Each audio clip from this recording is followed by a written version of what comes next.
Another beautiful day. Another beautiful day. Um, Last night, the Islamic Republic of Mamdanistan invaded Congress and the House. Two House seats, one congressional seat. Oh, that's what I like to hear, man. We're doing it. We're doing it. We're doing it. We're doing it live. Fuck it. We're doing it live. Dude, Mondani's meat is so big. If he's able to just like win fucking win over votes like that, just like endorsement, bam. So crazy. So crazy. Dude, we're on the right side of history. It's insane. Ugh. Tucker Carlson sweating in his little booties right now, I guarantee it. Same with the DNC. Same with the JD Vance. Same with the Donald John Trump. But here we are. Another wonderful day. Unfortunately, I'm in California. I can't feel the air in the Great Islamic Republic of Mamdanistan, but I sure can watch from a distance. So, I heard that Daria Avila Chevalier has a post-win interview on the great and glorious state-owned Republic of Mondanistan news media networks known as Democracy Now. That's where I get my news every morning, although it's not where I get all of my news. So, anyways, let's tune in right here. This is Democracy Now!, democracynow.org, the War and Peace Report. I'm Amy Goodman. Shockwaves have rocked the Democratic Party nationwide as progressives and DSA candidates endorsed by Mayor Zohran Mamdani win big in New York. In a major blow to the Democratic establishment, three candidates backed by Mamdani have won primary races in New York City and appear to be headed to Congress. Former New York City Comptroller Brad Lander beat Congressman Dan Goldman. The 32-year-old Afro-Latina organizer, Daria Elisa Avila Chevalier, pulled off a shocking defeat of five-term Congressmember Adriano Espaillat, the chair of the Congressional Hispanic Caucus. And New York Assembly member Claire Valdez, who's a former union organizer, defeated Brooklyn Borough President and the 32 headed to Congress. Former New York City Comptroller Brad Lander beat Congressman Dan Goldman. The 32-year-old Afro-Latina organizer, Daria Elisa Avila Chevalier, pulled off a shocking defeat of five-term Congressmember Adriano Espaillat, the chair of the Congressional Hispanic Caucus. And New York Assembly member... The polls will be watered with the blood. Or no, I probably shouldn't say that. That sounds like political violence talk. No, the polls will be watered with the tears of do nothing Democrats. Oh, I'm so happy. It feels so good. Even watching from a distance, I'm like thousands of miles away, but here we are, just reveling in the victory of New Yorkers. Claire Valdez, who's a former union organizer, defeated Brooklyn Borough President Antonio Reynoso to fill the seat long held by Nydia Velázquez. Avila Chevalier and Valdez were both backed by the Democratic Socialists of America, which also played a key role in Mamdani's election. DSA-backed New York State Assembly and Senate candidates also swept their races, with 9 out of 10 candidates on the DSA slate winning the primaries. 9 out of 10! At the DSA watch party for Claire Valdez and others in Brooklyn last night and spoke to progressive streamer Hassan Piker. Oh!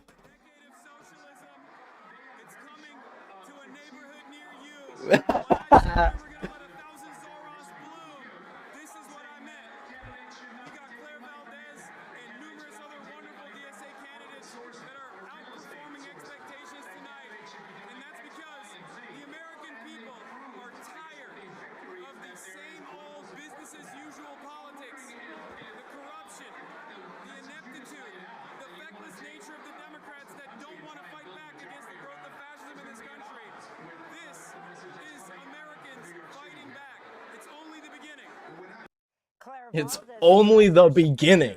It is only the beginning. My name is Claire Valdez, and I am proud to say that I will be your next Congress member. We haven't just won an election we have declared that this movement is durable. Durable, people. It's durable. It is growing. It's growing. It will not stop until working people are no longer asked to just build the table, no longer just offered a seat at the table, but will run the I'm so table. excited.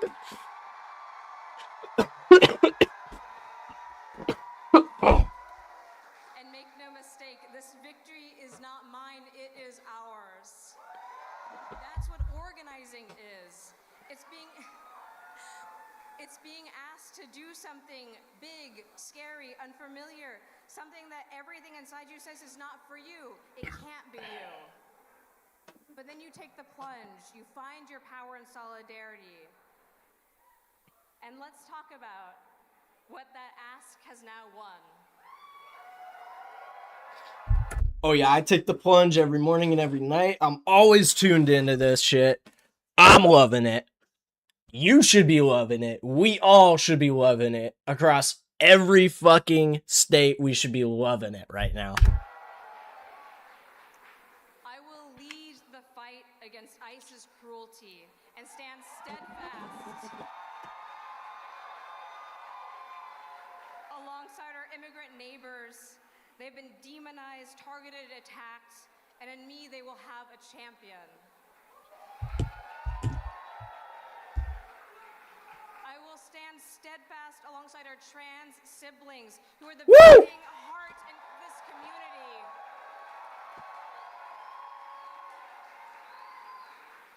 I will continue to call for Palestinian liberation. Yeah! So We will stand up to the genocide. We will refuse to abide by apartheid, and we will use our money to improve lives here instead of destroy them abroad. And I will do everything in my power every single day in Congress to give the labor movement the tools it needs to be. That's what I'm talking about right there. The labor movement. We need that shit. We need that. We need that. By the way, I am not drunk. This is a Kirkland energy drink. I'm just poor. Can't afford Red Bull. Here we are. But if we keep making Mamdani victories, Red Bull will flow like water. Fighting force for the entire working class. Clara Valdez, Democratic nominee for Congress from Brooklyn and Queens. Tuesday's biggest upset was the victory of 32-year-old Afro-Latina Muslim organizer Daria Lisa Villa Chevalier, who I might just have to become Muslim. It's trendy. Like, honest to God. Honest to Allah. You know, it's just trendy. It's just cool right now. It's in. Being Muslim is in. Oh, shit. Guys, it's time to wake up. It's 10:15. It's just trendy. It's what's cool right now. I might just have to join them. defeated five-term Congress member Adriano Espaillat, chair of the Congressional Hispanic Caucus. Mayor Mamdani addressed a roaring crowd of supporters at her watch party in Harlem last night. This campaign began many months ago at the same park that we launched a canvas in today. And at that time, I know that for many it may have felt like a fantasy that Daria Lisa would be here right now. But it was never a fantasy for her, and it was never a fantasy for all of you. You have willed that dream into a reality. And I was asked time and again, why would I support this campaign?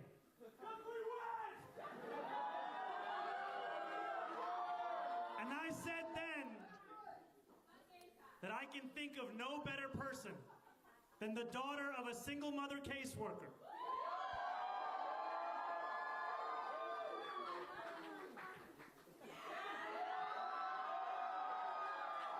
who has fought for working people her entire life,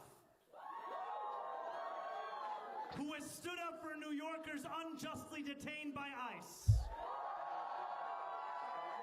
who has called for a foreign policy of investing in babies and not bombs.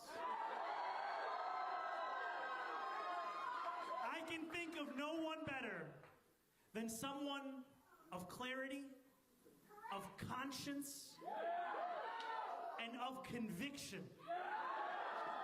to be the next congressperson. And it is because you poured your hearts into this, because you poured your hopes into this. Dude, his meat is so mass.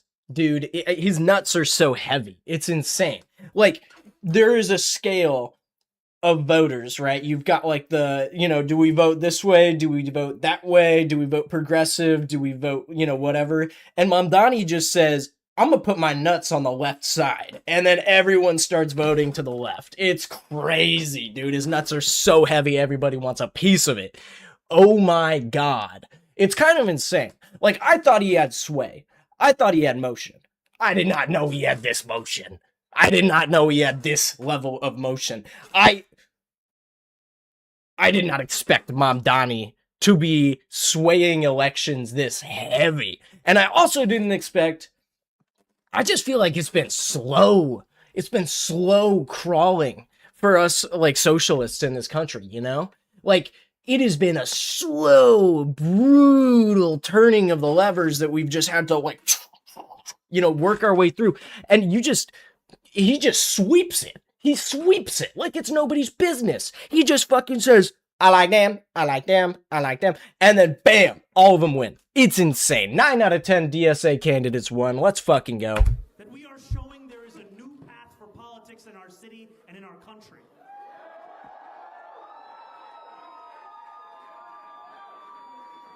We are showing that last June, a year ago tomorrow, was not an anomaly. It was not the end. It was the beginning. Join me in welcoming. And I want a fellow member of New York City DSA, an Afro-Latina woman, the first Dominican woman to represent this district,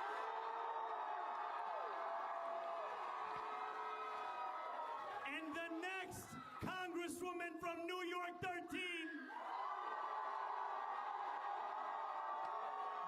Lisa Avila Chevalier. Lisa Damn. Chevalier then took to the stage and addressed her supporters in Harlem. I'm so excited to get to work and to bring all of you with me to Washington. To be fighting the fight that we have been fighting at the federal level.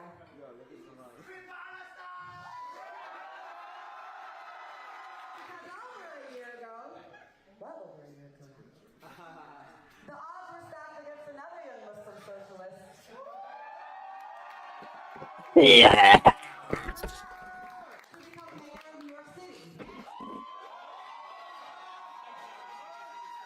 And so I'll tell you honestly, I'm not concerned about the odds. For more, we're joined now by the Democratic nominee for Congress in New York's 13th Congressional District, Lisa Avila Chevalier. She defeated 5-term Congressman. I like those glasses. Those are sick glasses. Well, My glasses are in the shop. They said it's going to take 4 fucking weeks because the company just won't fucking issue the little nose bridge thing. They got broken, but those are some sick glasses. I fuck with them glasses. Those are meat swinging glasses. She's got business to lay out, and I'm here for it. I'm here for it for sure. welcome to Democracy Now! If you could start off by introducing yourself to the country. Hi, Amy. Thank you so much for having me. I am a long-time listener, so it's such an honor to be here. My first interview after winning here at Democracy Now! First interview after winning right there goes straight to Democracy Now! That's what I like to see. I've been listening to Democracy Now! Since I was 16 years old. Democracy Now! Is great. I just wish they had a little more funding. That means donate to them immediately. Stat pronto, please. because they're very good. They're very, very good. Amy Goodman is a heavyweight. She's been doing this for years. They don't take corporate money. There's no advertisements. It is just purely listener funded. Danny DeVito listens to them. It's important. We all better respect democracy now. I am an Afro-Latina Dominican daughter of immigrants. I am an organizer. I have been organizing my entire adult life around immigration justice, around ending mass incarceration, around Palestine. And it is such an honor to be able to have the privilege of having run a campaign that is centering working people in this district who have for far too long just been ignored by establishment politics. And I'm so deeply grateful to be here. It is such a surreal experience. Truly so excited to get to work and bring the values of working class people of color here in Harlem and Washington Heights and Inwood in the Bronx into the halls of Congress. And talk about what you think are the most important issues that you've represented, and what did it mean to you to upset, to beat this 5-term Congress member, head of the Congressional Hispanic Caucus, Adriano Espaillat? You know, I am somebody who has had to think about whether I can afford to stay in the city that I love. This is the second poorest congressional district in the state, and by some measures, the country. And to know that we centered the needs of this community at the heart of this campaign, where we are fighting for housing for all, to make sure that we abolish ICE and to have our tax dollars come back home to invest in our babies here and not in bombs abroad, was truly, truly at the heart of everything that our community really needs. We have another statistic that shocks my mind every single time is the fact that 40% of our children here are living in childhood poverty. And for us to 40%, that's insane. Babies, all the things that they need to lead dignified childhoods would mean that we would be able to provide for every single person in this community. And, you know, we have had representation in the past over the last 9 years that has really not met those needs, where these crises have just grown. And it has been such an honor to work with a coalition with so many organizers on the ground to build a grassroots movement that is responsive to working people here, that gets to the issues. And, you know, this campaign was a lot of work. It was something that was built from the very ground up. And in the last few weeks, it was really a difficult one because we had so much money and so many smears thrown our way. We had over $7 million in outside spending that was being spent to smear me personally and to use incredibly racist and anti-Black rhetoric. And to know that Black residents in this district came out and supported this campaign in that context, in a context where Voting Rights Act is being gutted, where the rights of so many are under attack, to know that they came out despite the odds and chose these values really means the world to me. If you can talk about the attacks on you by the Espaillat camp, around your background, questioning your Dominican heritage. Of course, the Dominican Republic shares an island with Haiti. And talk about, as if to be Haitian is an epithet, but what they were saying, this anti-Haitian rhetoric. Yeah, I mean, it was a bombardment where every time I opened any of our social media accounts, I was inundated with rhetoric that was using the term Haitian as though it were a slur. I was inundated with emojis of monkey and gorilla emojis, of rat emojis, of folks asking me and my family for proof of our birth certificate and where we were born. And, you know, I just think it was really one of the ugliest types of rhetoric that I have seen in a really long time. It really reminded me of MAGA style politics. And it was just so shocking to see that coming in a heavily blue district and in a I was gonna say, I wasn't catching up on this stuff. Yo, what is up, first time chatter? What are you looking? This is Daria Lisa Avila Chevalier. Forgive my pronunciation. She just won the 13th congressional district in New York. Zohran Mamdani endorsed her. Complete Democratic Socialist sweep in New York. Major W's. Where the sitting incumbent was a Democrat. And I'm just so honored to. This is her first interview. Able to fight against that with my team, with my since the win, and to know that voters here in this district rejected that. To know that we have turned a page on the politics of the past and a politics that is, in so many ways so divisive, and a politics of just cynicism. To be able to turn the page on that and to bring forward a politics of hope, to center a message that is about a politics of. The video is low, really. Okay, let me do some adjusting here. Thank you. Thanks for telling me. Hold on. Let's do some sound settings and things. Let's change some things. Volume mixer. Google Chrome is at 100%. What?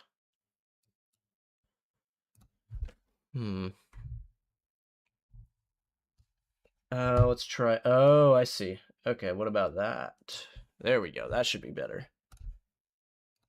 Life has really been such an honor, and also showing that this is a politic that is popular and that will win. Yeah, welcome from Italy. Welcome from Italy.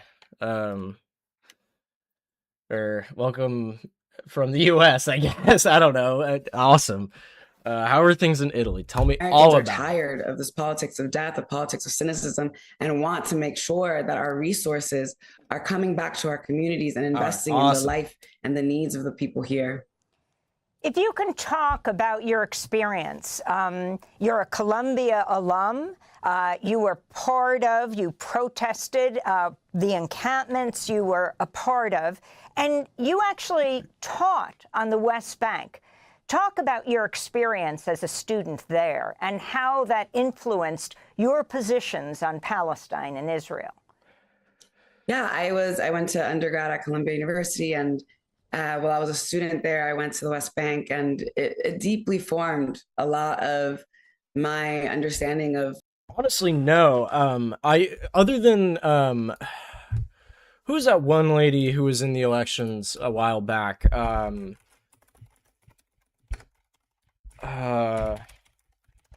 was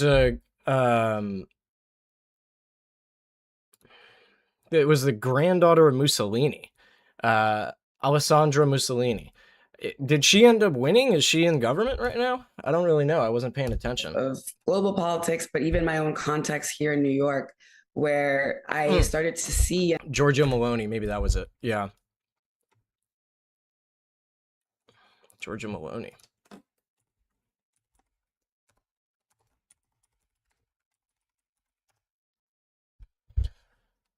Yeah, there you go. Let's see. Italian politicians, Prime Minister of Italy since October 2022. Hold the office, second longest government, blah, blah, blah. She has been president of the right-wing to far-right party Brothers of Italy. Ooh, scary sounding. Yeah, so she's in office, huh? She made it. The Youth Front. Neo-fascist political party in 1946 by followers of Italian fascism. Didn't Mussolini's body get? Oh, you have a delay. Oh, I don't know if I can fix that because I have the delay set to be as low as possible. I think.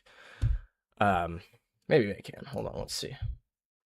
I was gonna say didn't yeah, I don't know.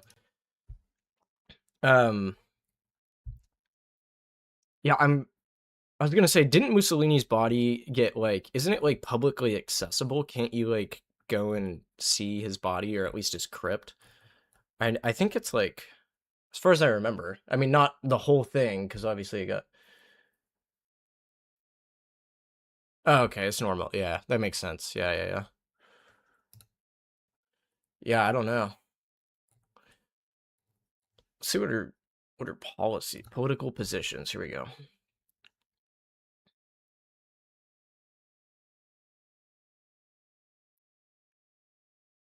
Smear campaign by her opponents. Hard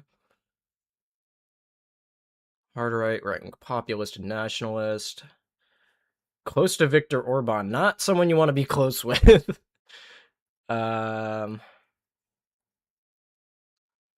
Justice Party in Poland, Republican Party in the United States. Self-described her political party as a mainstream conservative party. I don't really think that's the... Well, at this point, yeah, I think mainstream conservative parties are all sort of aligned with fascism across the globe. It's kind of crazy. The fascist push in like the 2016 era was insane, but luckily it's kind of dialing back. I think we've seen like a...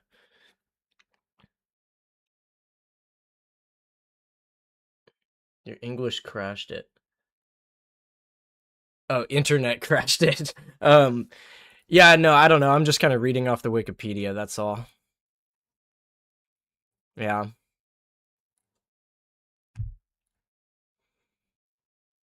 Calling it a zero tolerance party for illegal immigrants. That's crazy because isn't Italy's population declining like crazy? Aren't people moving out of Italy?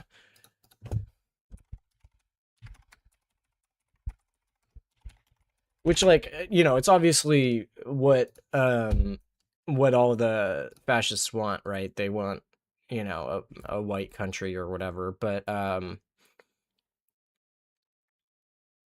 yeah, here, look, the first article I click on, Italy's population stops shrinking after 12 years thanks to immigration.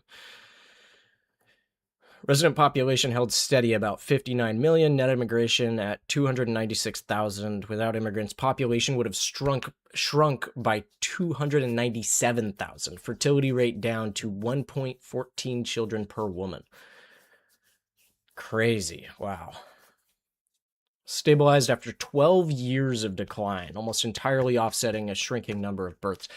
I mean, 2008, wow, that's crazy. 1 million young people every 5 years. That's crazy. Are they all just moving to the EU? I mean, I would suppose too. So, I mean, I guess Italy is in the EU, but you know what I mean. Oh my gosh, I do not want your car.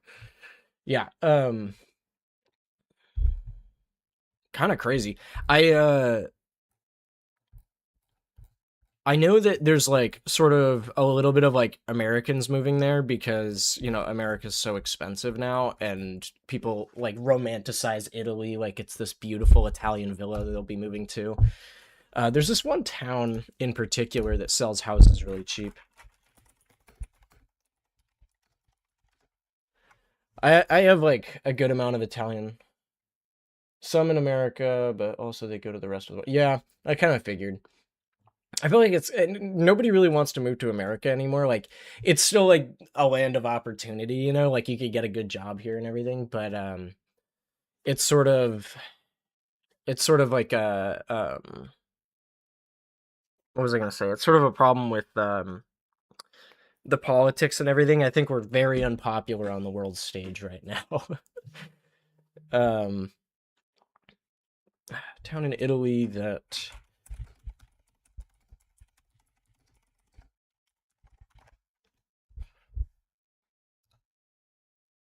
Okay, yeah. So this is kind of old news and it's kind of like not very important, but there was this one town that was selling houses super cheap for about $1.08.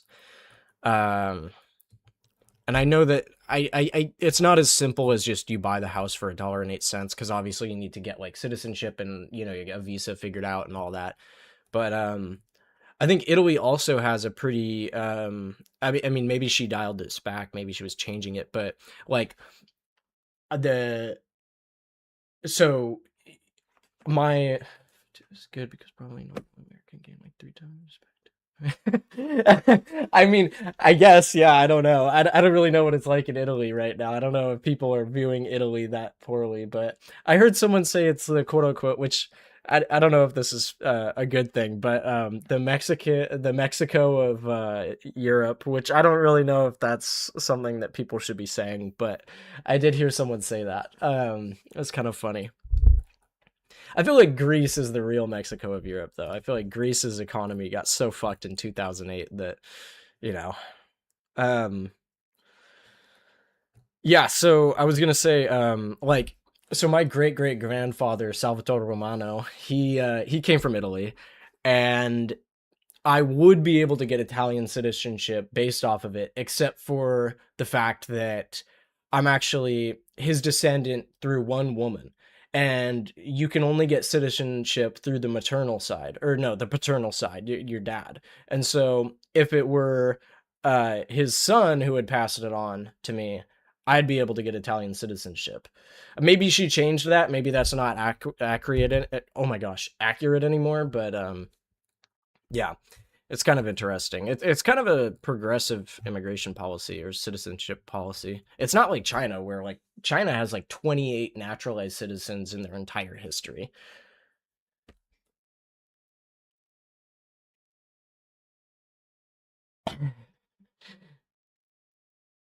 Yeah, drug trafficking is a huge problem there. It's mostly the US's fault. I think it's like a generalization, obviously. I don't think whoever said it was being that serious, but yeah. I also have another friend who said that what did they say? Oh, what was it? That the Philippines are like the Mexican, being Filipino is like being the Mexican of Asia, you know? So it's kind of like, I don't know, I guess people in America just like to rag on Mexico for some reason, but I mean, obviously, you know, look at our president. But yeah, it's kind of funny. I like Italy. I think Italy's cool. I'm not saying that. Someone else said that. Yeah. No, it's interesting. Um, and Giorgio Maloney. Yeah. Pretty interesting stuff.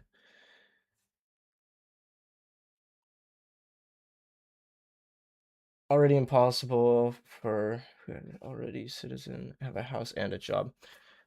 What do you mean? Like, it's impossible for you to be a citizen and like find good work, or for are you saying if it's hard as an immigrant to get a house and a job, or a house and a job? I'm kind of I'm kind of not following.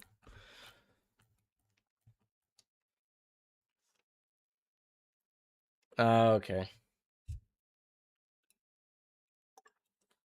Well, yeah, when Trump got elected and everything, my parents automatically were like, "Oh, we should, you know, move to Europe or something," just because it's, you know, I think they were probably overreacting, and my dad certainly wouldn't have ever done that. But you know, the idea that we, uh, gotcha, the idea that we would stay in the U.S. was sort of like being challenged just because we didn't want to, I don't know, deal with this crazy bullshit that we're getting put through. But luckily, we're sort of bouncing back right now with all of this, so that's good. But yeah, I haven't been to Italy. I've been to a couple places in Europe, but I'd love to go to Italy. And understand that the systems that were oppressing Palestinians in the West Bank and Gaza, all over Palestine, were also informing our systems here that were having such a deep, harmful impact on so many Black and Latino and communities of color here. And you know, grow as an organizer, as a person, as you become more educated on these systems. I'd love to visit Italy. I really want to go to China just because um there's kind of this like, in the US we pretend that things are all right when really no one can afford to live here. Like everyone is super broke, and you see like, you know, we have this like cultural memory of the 50s when there was like this economic boom and investment in like people's lives, and it became affordable, and like the government was actually like caring for its citizens, and we had unions and things like that.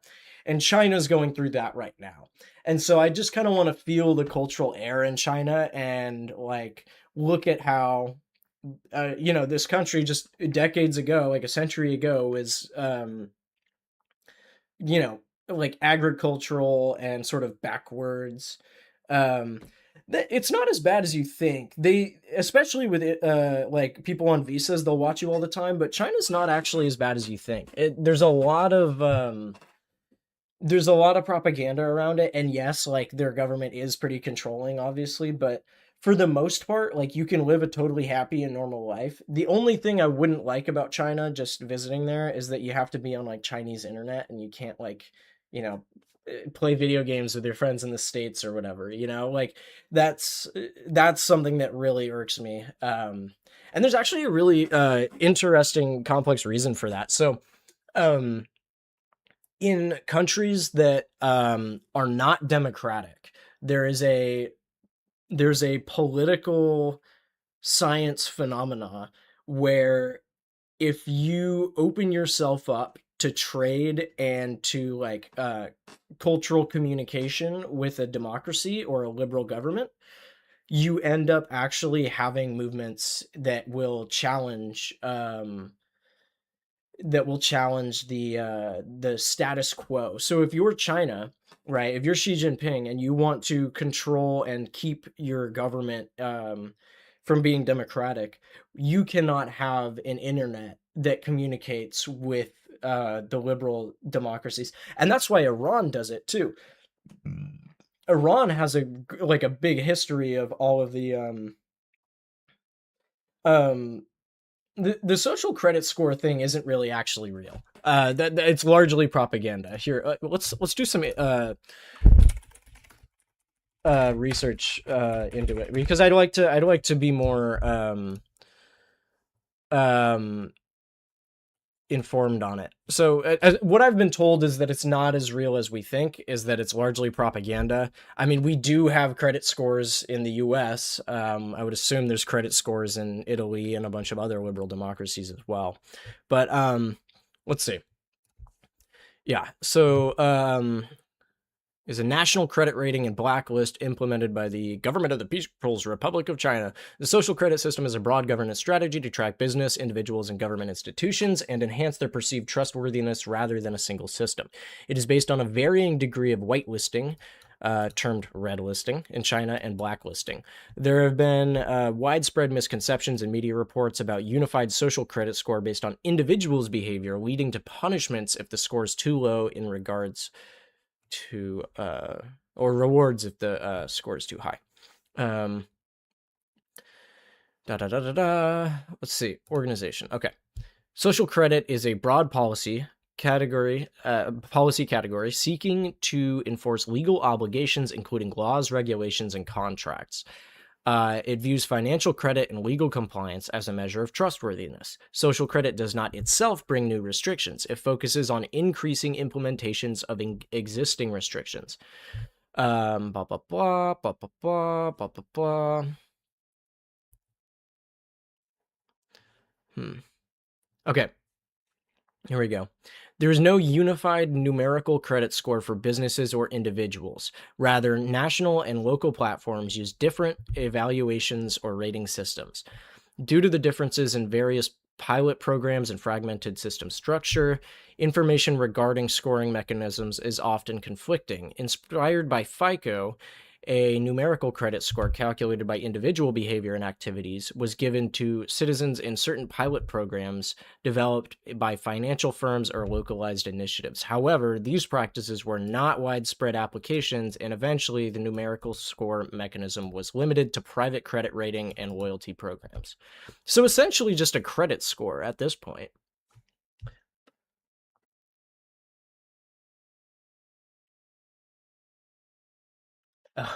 I don't think I'm going to be able to respond by chat, but thank you for asking. I'm sorry.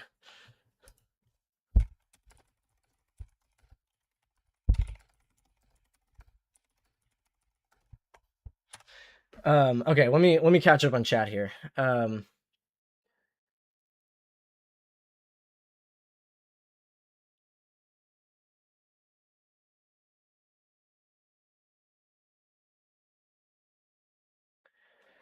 Yeah, so 700 cameras is 700 million cameras. I mean, like, I'm not trying to say China's a perfect place. I don't think it is. I don't think it is. I think that I appreciate how much they're investing in public infrastructure.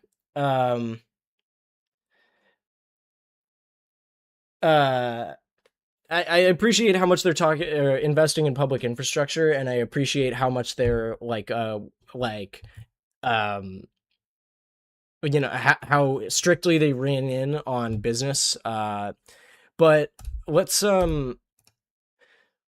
let's consider I go to work every day in the US and I'm on security cameras. When I go to the airport, they do facial scanning on me.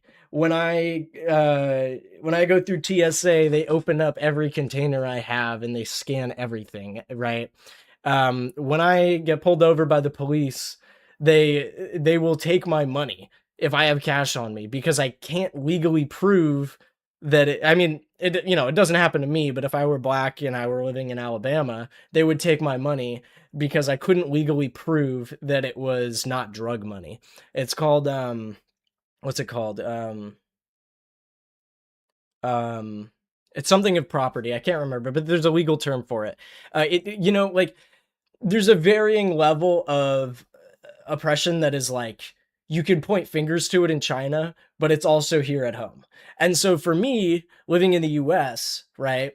I'm subject to a lot of the same shit that Chinese people are subject to, right?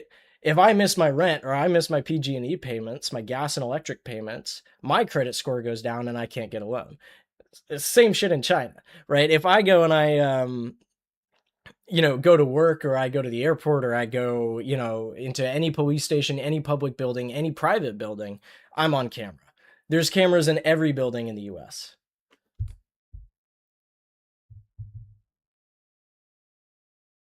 Yeah, it's true. It is well, there's a give and take, right? So in France, right? You might know more about this because you're European, but uh there in France there was this like sort of oscillation, this back and forth of the government going from one position to the next in terms of being extremely decentralized and democratic to some more dictator-esque fashion, right? I mean, think of like Napoleon came back from his conquest to the Paris Commune, right? And then you had like there's essentially like really progressive democratic governments that were really slow in making changes and they were very divided and they weren't very effective at governance, but they were very representative of public opinion. And then you would switch to a dictator who was absolutely not representative of public opinion, but got a lot done and was very effective, right? And so eventually they found this middle ground, right? And I don't think China has found that middle ground, but I think that Xi Jinping is popular enough because he gives enough to the people in terms of like public infrastructure, healthcare, housing, farming directives, environmental directives, and things like that. He's popular enough that at the end of the day, it's good for now, right? Eventually, someone else might take up the mantle later on and be a total despot. I'm not saying their government is structured well. I think they have a leader who is willing to capitulate to the people enough, but I don't necessarily think that it's a good system. I think that they're an authoritarian government, etc. But I will say people in China are very happy right now, except for Uyghur people. Uyghur people need to, free the Uyghur people. But yeah, I don't know. It's I'd say it's a lot more complicated than we're led to believe. Well, they don't vote for him. You don't vote in China. What happens is you get so I think it's essentially you have like a board of politicians that vote for him. And at this point, once he was voted into office by those politicians, um, he was he enshrined his name in the Constitution. So now essentially he has power for life. Um, but as far as I'm aware, his popularity is pretty high in China.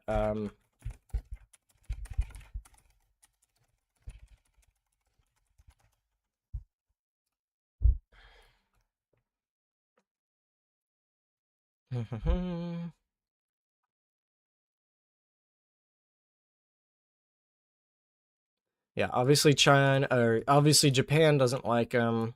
Europe doesn't like them. Turkey and Israel don't like them. Da, da, da. I'm trying to find internal polling data from China. Well, there you go. China edges past the US in global polling. US leadership approval falls to 31% as China's climbs to 36%.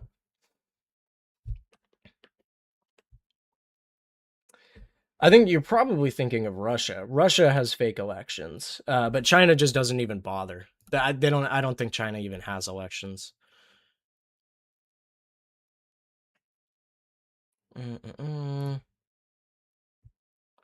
Okay.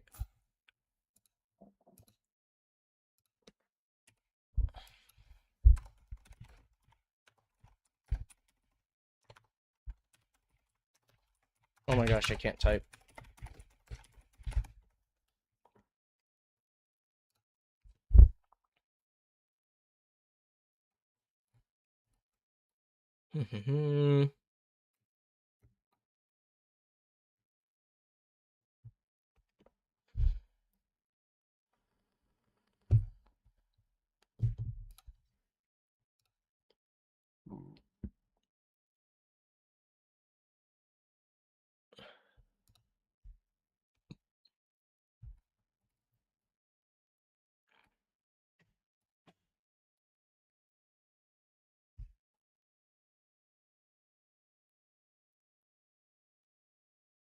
Okay, yeah. So oftentimes it's reported as 90% here, but in anonymous polling, support for the party hovers between 50 and 70%, which is still pretty high, right?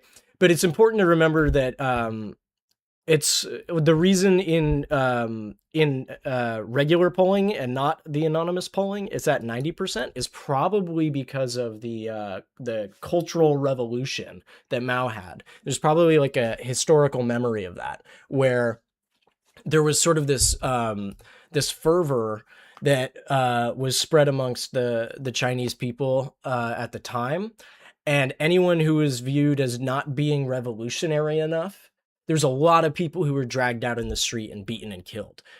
It was like sort of an insane like national riot against anyone who didn't support Mao, and it was really violent, and there was a lot of crazy stuff happening at the time. And so I think that, like, obviously for that reason, there's a memory of criticizing the government is really unpopular. And that's, I think, why anonymous polling comes out as a lot lower than the 90% in traditional surveys. 8% of citizens fear repression as a result for not protesting, while the List Experiment survey revealed that about 40% acknowledge fear as a deterrent for protesting. So there you go. 40% of people there do not want to protest because of the fear of the government. Yeah, so the Han ethnic majority, which are like Han Chinese, are like I think what you would consider to be like the most dominant demographic. They have the most political power and economic power as well. They're about 20 percentage point higher than most minorities.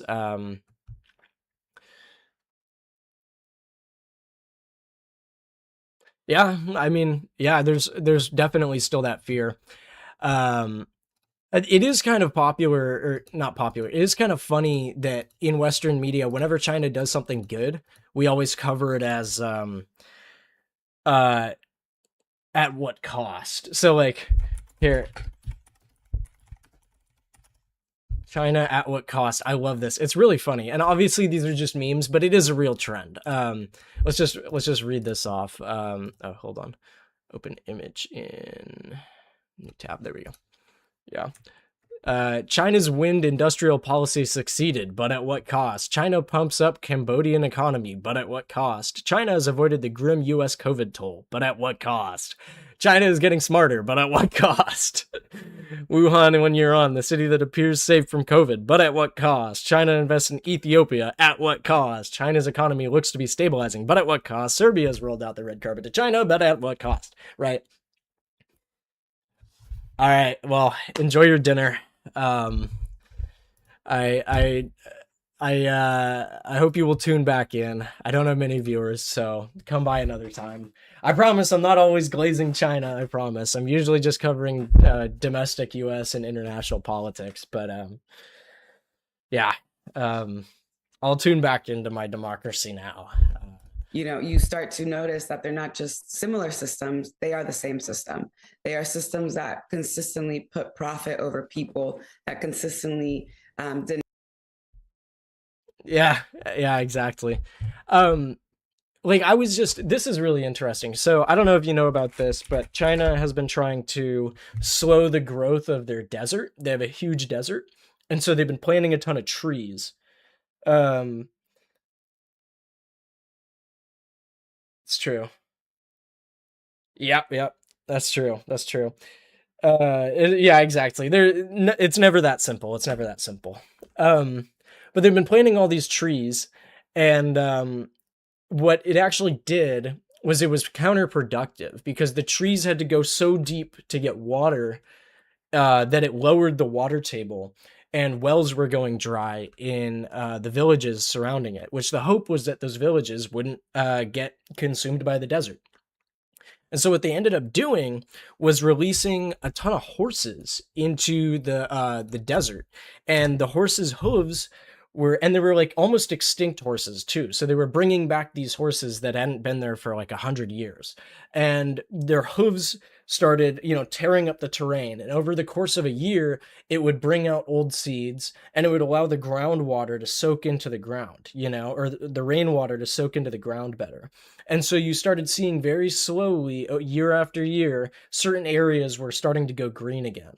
And then you'd get insects coming back and birds to eat the insects. And then, I don't know, just a million different things. It was really interesting. And so they kind of like found this very easy method where each horse was providing over like $1 million a year in what would have to be done by humans. Like if it were human labor, it would have cost $1 million a year per horse, right?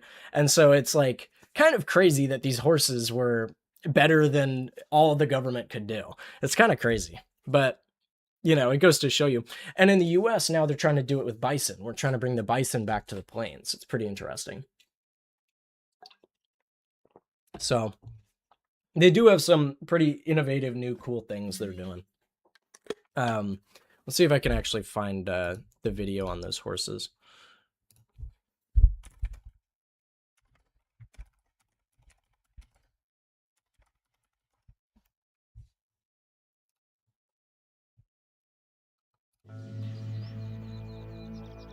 It's been many years since wild horses roamed the grassy plains of West China. This is a land of extremes, where a herd's survival can only be assured by a strong and worthy leader. Okay, this seems like a nature documentary. That's not exactly what I was looking for.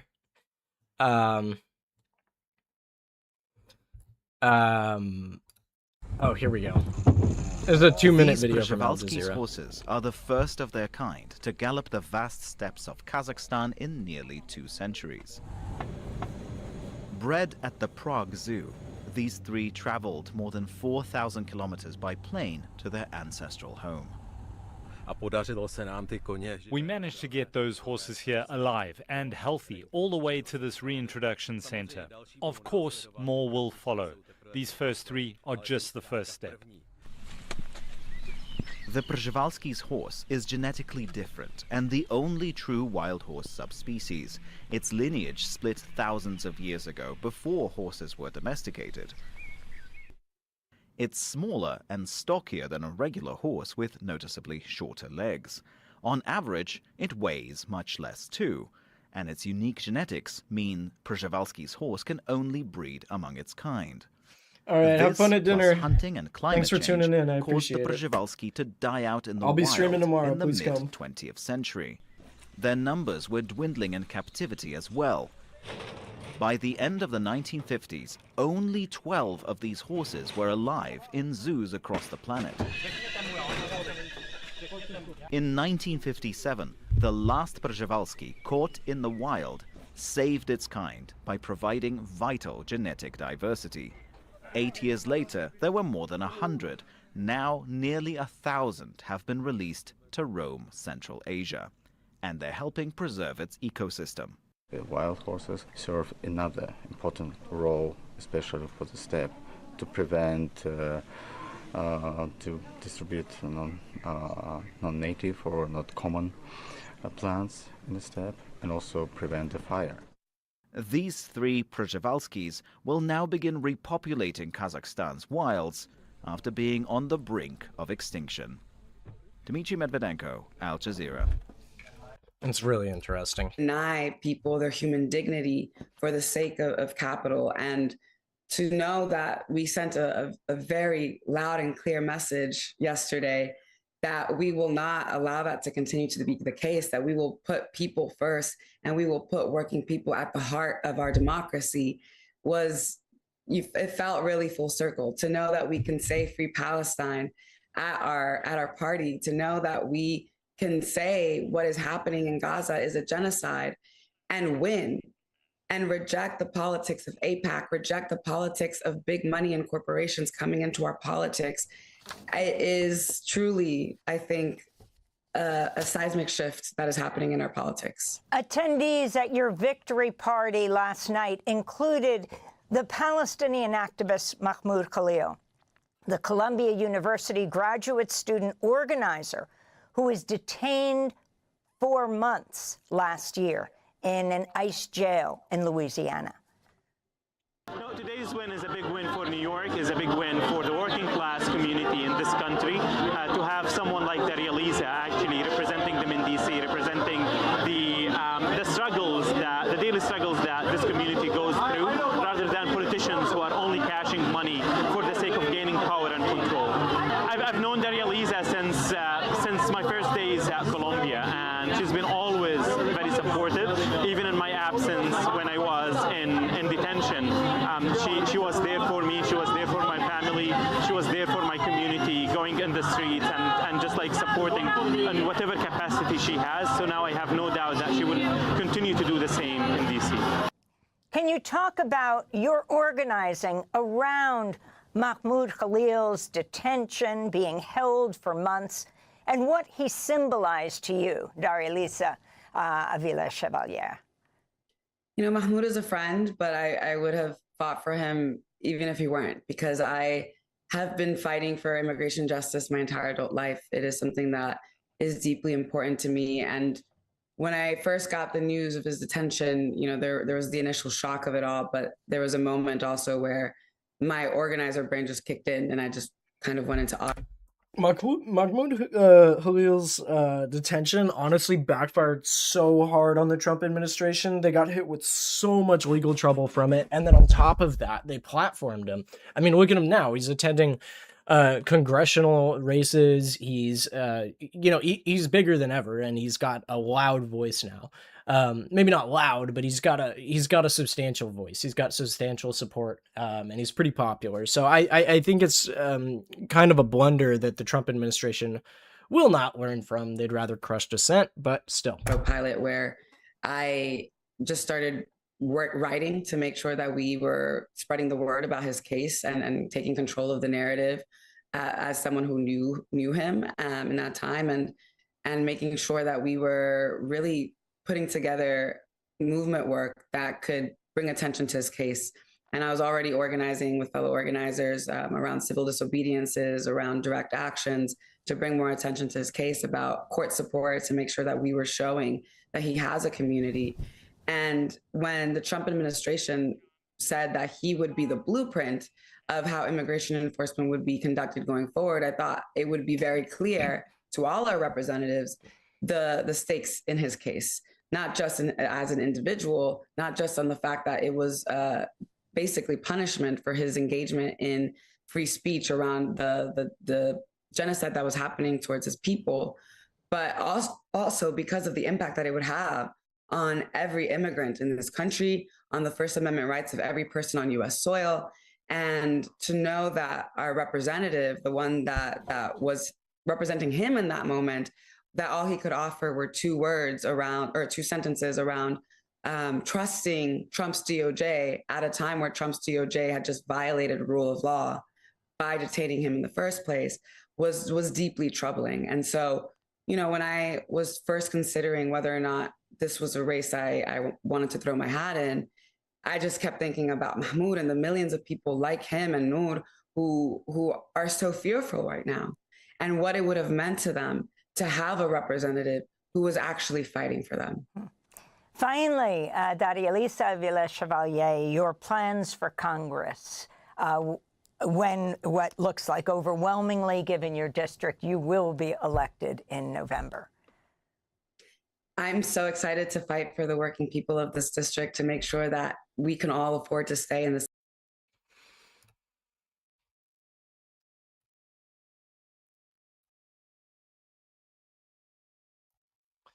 Very, very good stuff. I kind of want to watch her victory speech. Here, let's see. I'm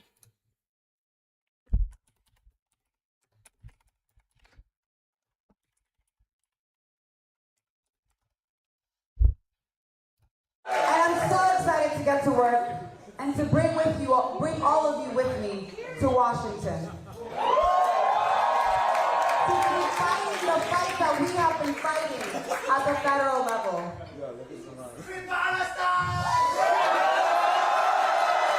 Because over a year ago,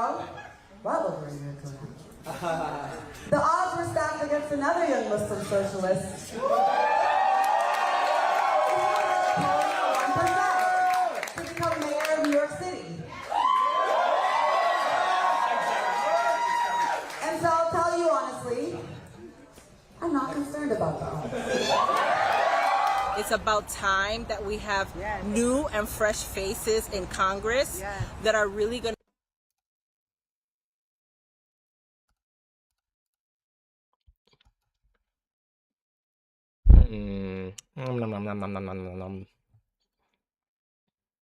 Let's see.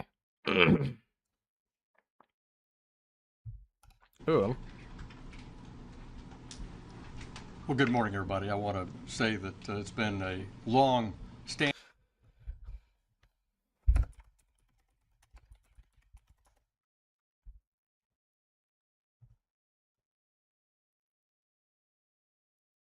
Okay, here we go. Here's the full version. For this district.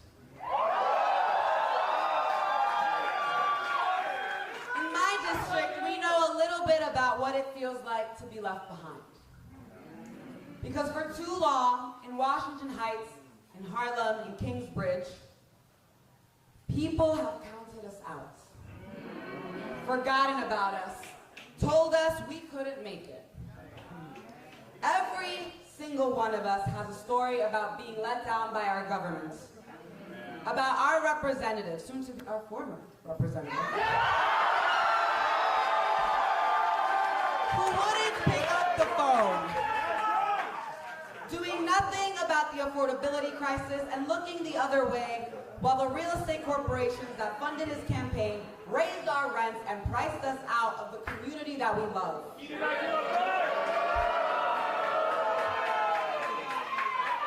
But that ends today.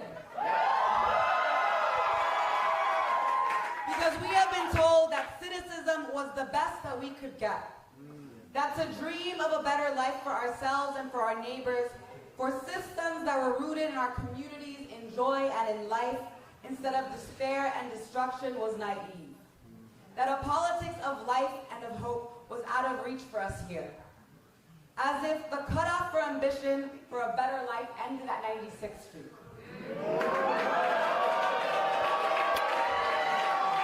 But today we make it clear. The politics of the past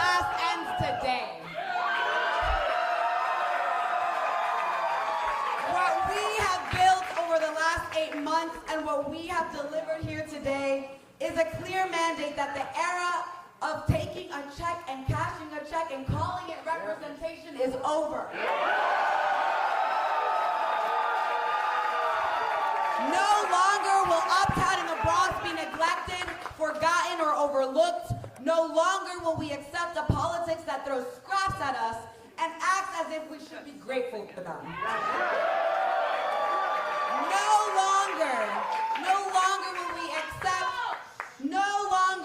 Will we accept anything less than respect and a seat at the table that our labor built.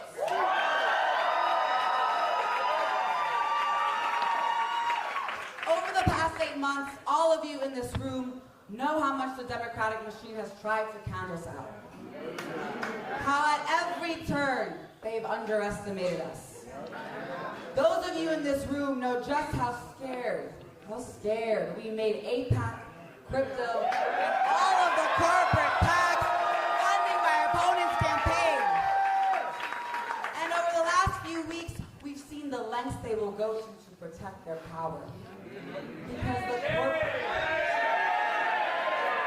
Because the corporate landlords and lobbies who powered our opponent's campaign did so because they know that he didn't represent us in this district. He didn't fight for us. He represented them, and he fought for them. And when they saw how our movement was gaining momentum, they realized that they were in trouble. They knew that they couldn't out-organize us, so they had to outspend us, pumping more than $7 million into our community and flooding our TVs and airwaves and phones. After attack ad. That's a lot of money. And online? That's a lot of money. And online? After attack ad. That's a lot of money. And online? That is a lot of money. That could have gone into our community. And online and in WhatsApp chats, we saw just how low they were willing to go. Just because they knew that they couldn't beat us if they fought fair. So they attacked me. Why? Because I am a proud Afro-Latina Dominican.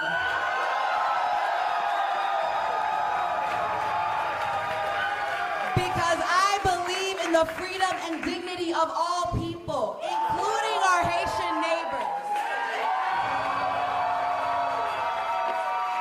My opponent and his supporters spread vicious lies about me and my family everywhere they could. I have been called racial slurs, had my personhood attacked, had my DMs flooded with monkey and rat emojis. I have received death threats after death threat after death threat, and I have been asked to share my birth certificate and those of my parents. And I say that all to say that this type of hate cannot be allowed to stand. That it has no place in our politics ever. And that tonight our community showed that it will not stand for it.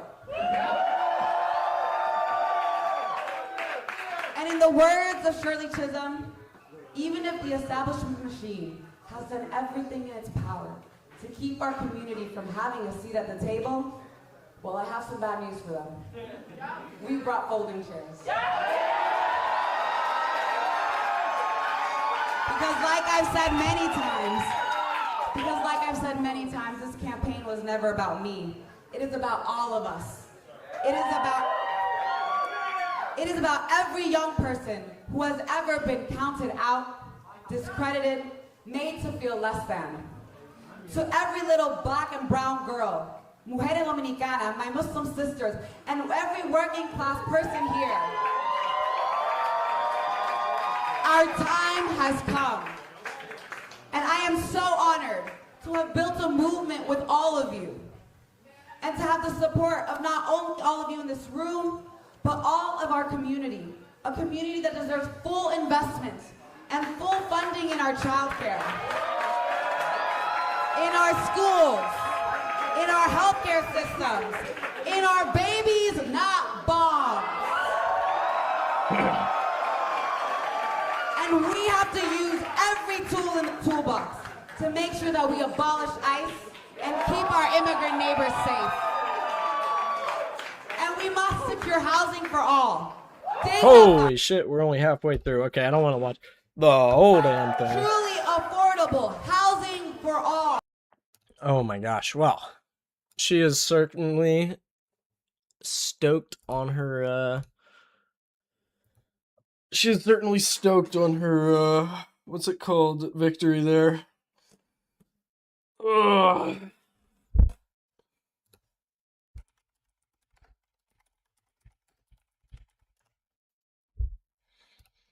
All right, let's see Claire Valdez. Good evening, Brooklyn and Queens. 10 minutes. That's a lot easier to. When we fight, yeah, baby. And tonight, my friends, we have won.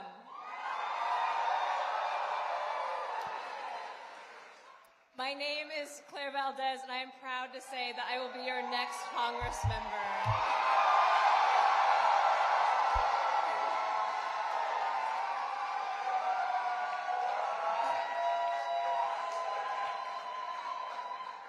I just spoke with Borough President Reynoso, who graciously conceded the space, and I want to thank him. I want to thank him for running a campaign rooted in his deep love and devotion to this district and to all those who call it home. And I look forward to working with him in the near future and continuing the work that he has done. And I want to thank Congresswoman Velasquez, whose service to the city and commitment to Puerto Rico stretches decades. So few Americans have had the privilege that we have had for so long to vote for a member of Congress who they sincerely are proud of to have representing them and who serves them selflessly. So thank you to Congresswoman Velasquez.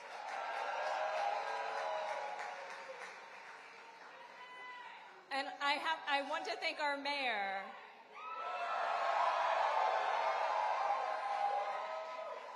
Zoran has given hope to so many people across the city that politics can be about things that really matter in our lives.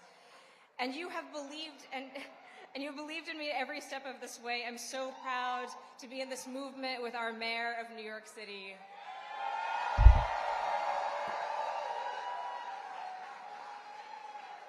Tonight, we haven't just won an election, we have declared that this movement is durable.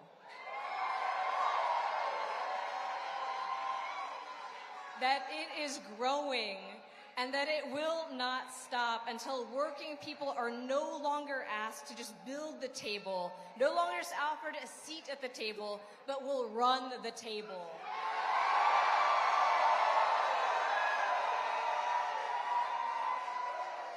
And make no mistake, this victory is not mine, it is ours.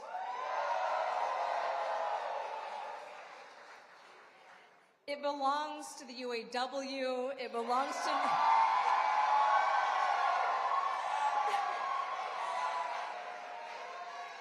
and it belongs to New York City DSA.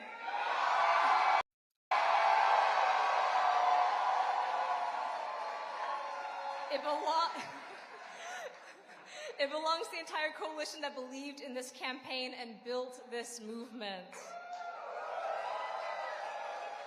And when I look out into this crowd, I see the faces of those who willed hard work into victory. I'm talking about UAW members.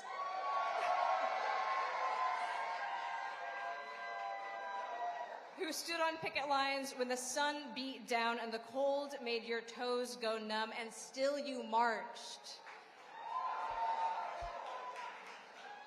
I'm talking about DSA members who showed up to meetings late on Friday nights, who imagined a better future even when there were only 10 people in the room.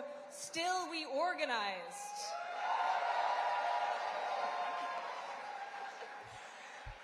And I'm talking about neighbors who spoke to neighbors on stoops and street corners, children who asked parents to vote for their futures, New Yorkers from Greenpoint and Sunnyside and Ridgewood and Bushwick and Woodhaven who came together to fight for dignity and power. Together we won.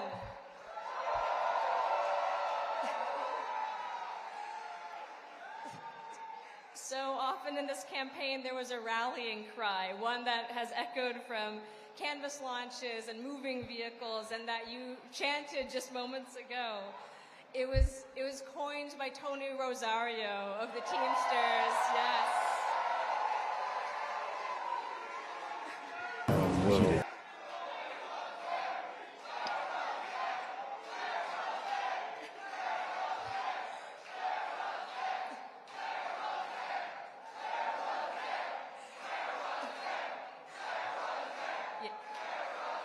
Yeah.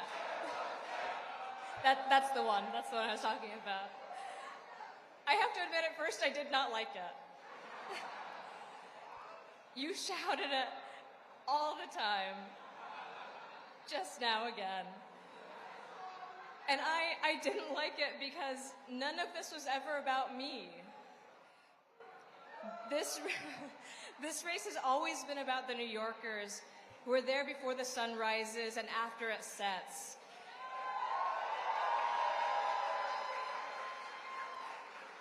For whom there means... All right, I kind of want to watch this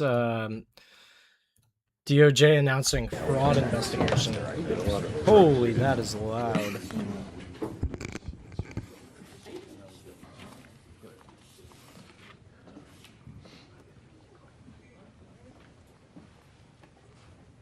Oh God, here he comes, the voice. We are investigating fraud. Everybody.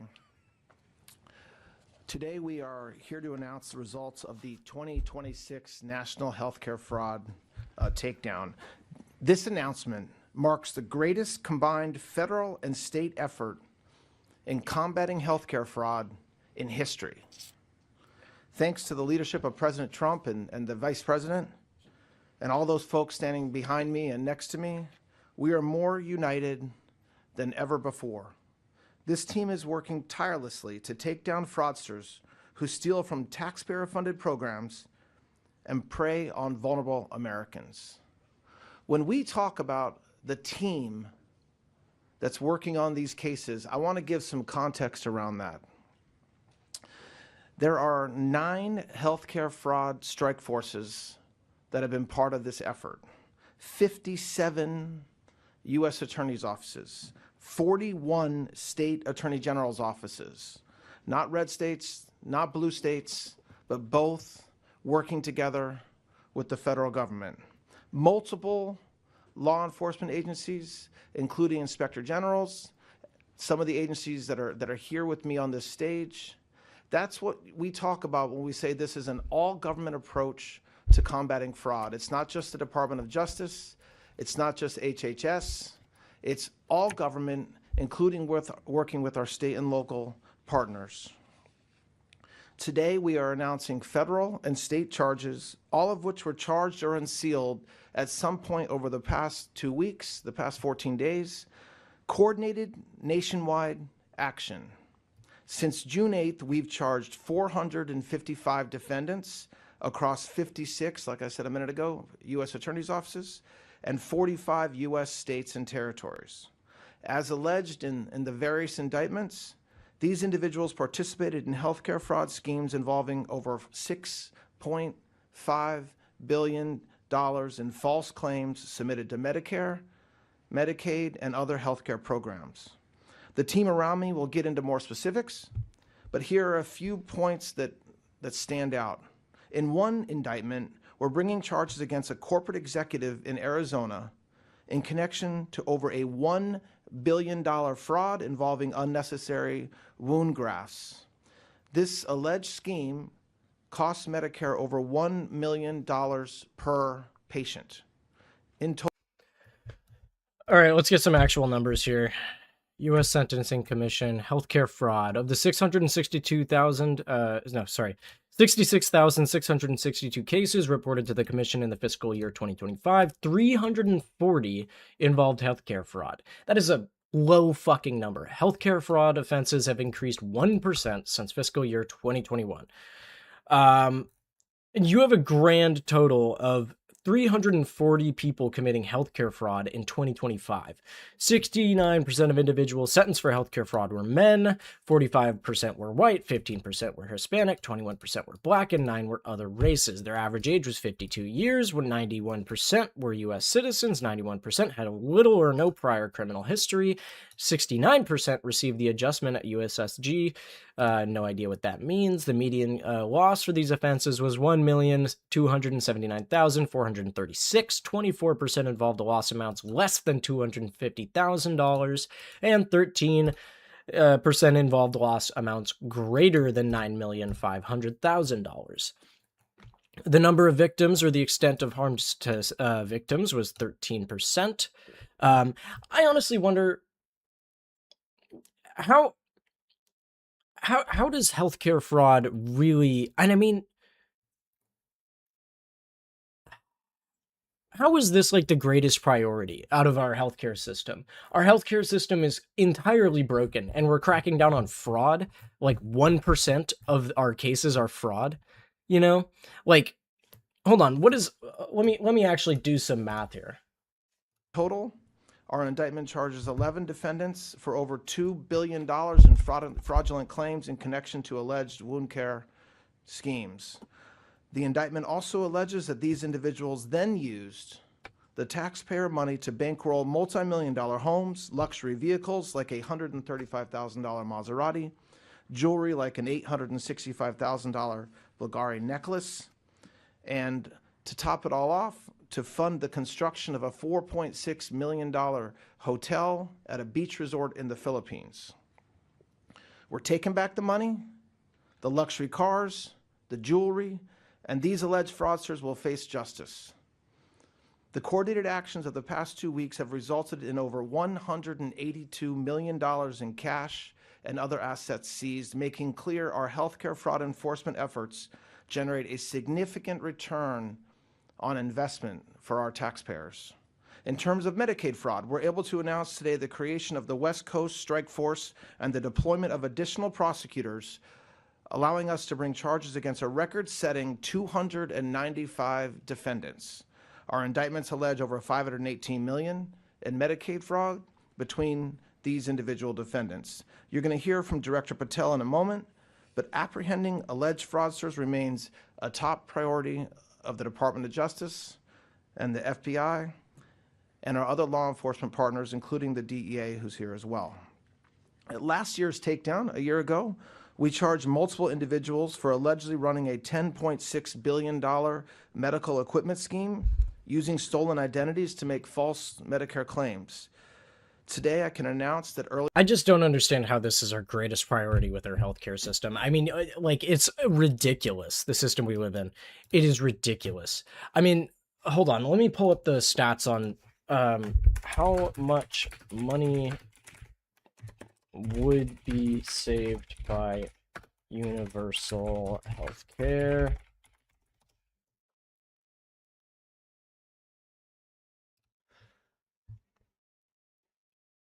All right.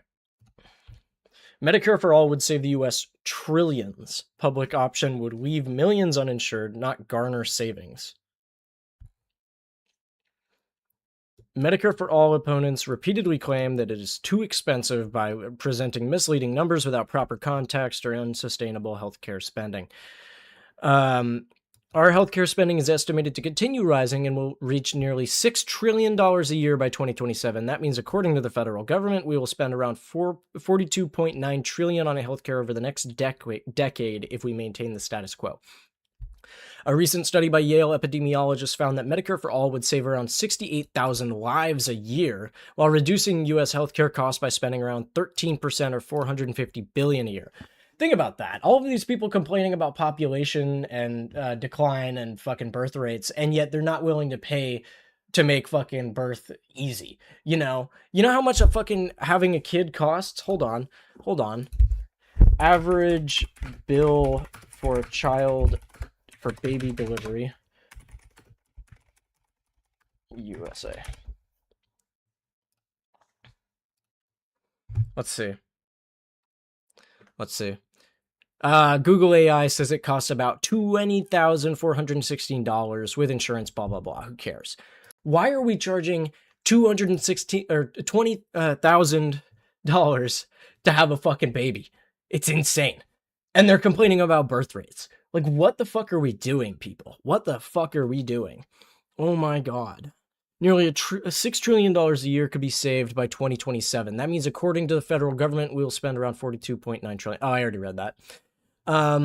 68,000 lives a year while reducing healthcare spending by about 13%. Hold on, let me zoom in a little here for the people in the back. A recent study by Yale, we already read that. Medicare for all spending would be approximately $37.8 trillion between 2017 and 2026, according to a study by the Political Economy Research Institute, Perry at the University of Massachusetts Amherst. That amount leads to about $5 trillion in savings over that time. These savings would come from reducing administrative costs and allowing the government to negotiate prescription drug prices. Other studies by think tanks and government agencies have analyzed single-payer proposals at the state level and federal levels. Most Medicare for All funds, most found Medicare for All would reduce our total healthcare spending. Even a study by the Koch-funded Mercatus Center, holy shit, found that Medicare for All would save around $2 trillion over a 10-year period. And that's the Koch Foundation. Holy shit. That's insane. Oops, it just downloaded the study. Okay, whatever. Some additional taxes would be needed to pay for Medicare for All, but most Americans would spend less on healthcare than they do right now. Overall, working families that make around $60,000 a year would pay up to 14% less on their annual healthcare costs. As the debate grows, blah, blah, blah, over healthcare overhaul, blah, blah, blah, okay, it would provide guaranteed healthcare for everyone, provide access to home and community-based care for everyone who needs it, guarantee coverage for dental, vision, and hearing, end medical debt and medical bankruptcies, reduce administrative waste by $500 billion a year, end price gouging by pharmaceutical companies, and put an end to corporate profiteering off of the sick.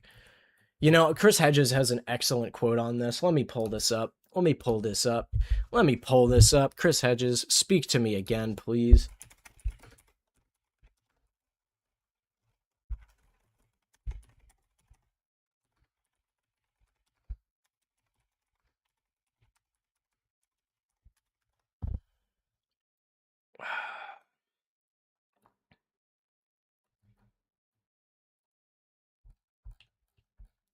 Might take me a second to find it, but I gotta find it. I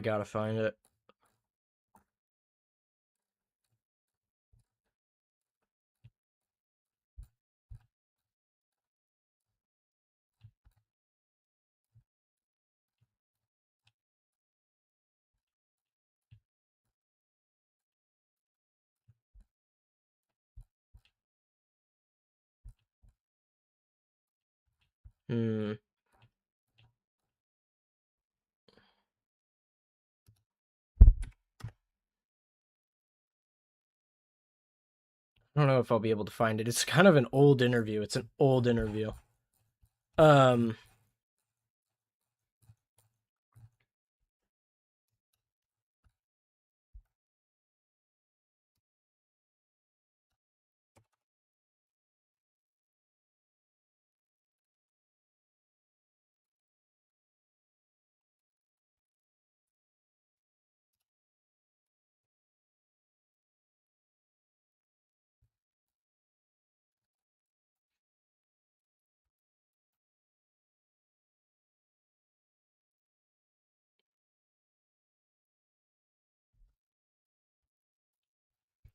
God, I really want to find it.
Well, I don't think this is it, but this might be.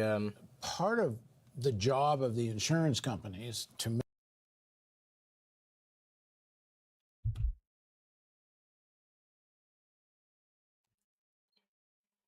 Oh, this isn't even Chris Hedges. What the fuck? I thought I saw him. It was a different bald guy.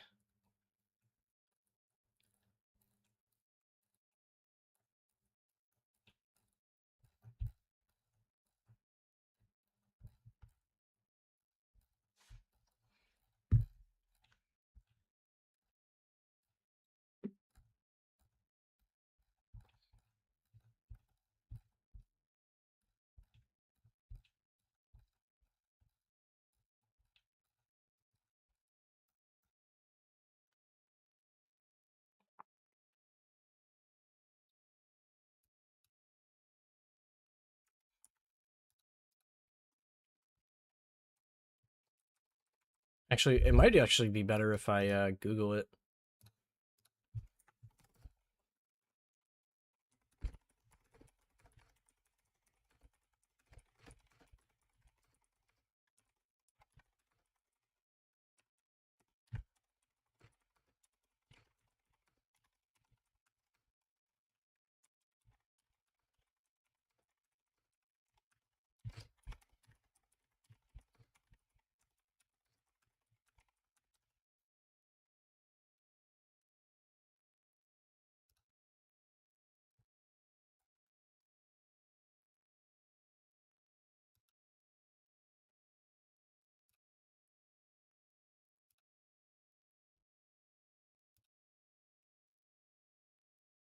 Okay, I think this is it. I think I found it.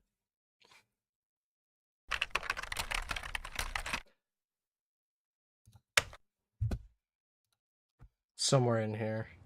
And joining us now in studio. Corporations were able to walk in, and we begin with Pine Ridge, South Dakota, and westward expansion and the railroad companies, and focus on Pine Ridge, which is one of the poorest pockets of the United States, as are all the pockets we talk about. The average life expectancy in Pine Ridge is 48 for a male. It's the lowest reservation for Native Americans. That's not it. It's not it. It's not it. It's not it.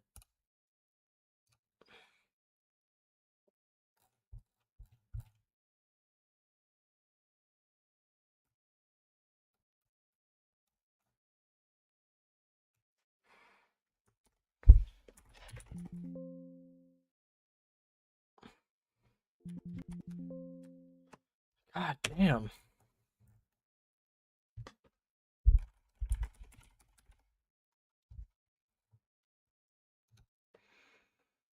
God damn, how hard is it to find a fucking catchy interview? Jesus.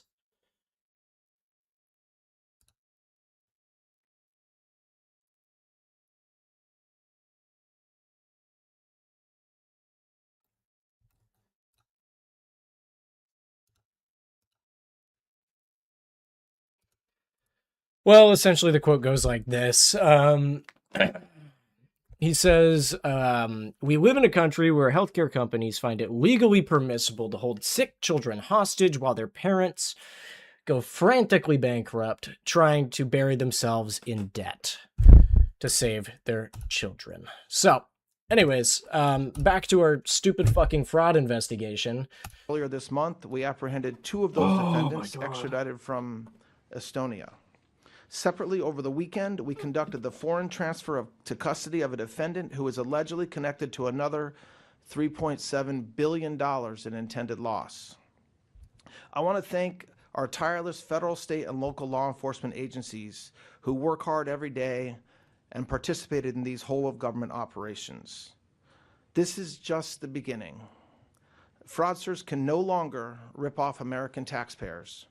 If you seek to harm or cheat Americans, we will find you, seize any assets, and prosecute you. This is an illegal settler within the Palestinian territories. Now maybe you'll see him with a normal uniform, but in the night he wear the soldier uniform and he come back and start searching houses and interrogating people. He is one among hundreds of thousands of people who've migrated from either Israel or abroad to assist in the active colonization of Palestine's West Bank, which begins less than 20 miles east of the Gaza Strip. He lives in a makeshift compound or an outpost settlement above a Palestinian village with a group of mostly teenagers who spend their free time attacking, terrorizing, sometimes killing and burning the homes of Palestinians at all hours of the night and day for reasons of their own.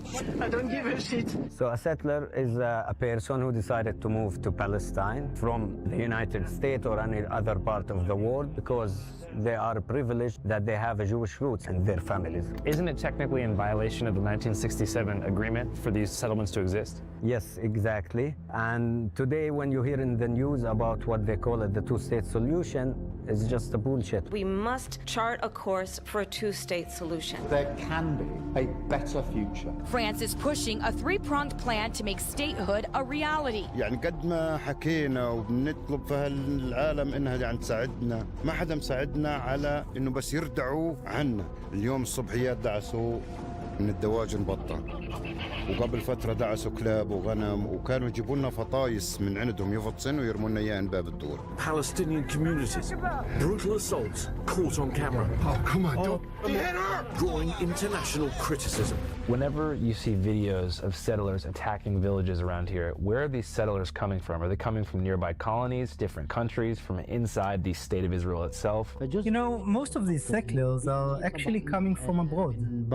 Our pre-production advisor, who has extensive experience filming settlers, told us that while quite dangerous, we'd be safe around them as long as we kept the cameras rolling. Your camera will have an almost prophylactic effect, to some extent a cone of safety, because the settlers and the IDF who are protecting them don't want to be filmed. At this exact moment, he is thought to be brandishing a firearm, likely a handgun provided by the Israeli army at the direction of the country's Minister of National Security, Itamar Ben-Gvir, an outspoken religious supremacist who believes in the total annexation of historic Judea, as it was once called within the Kingdom of Israel over 2,700 years ago.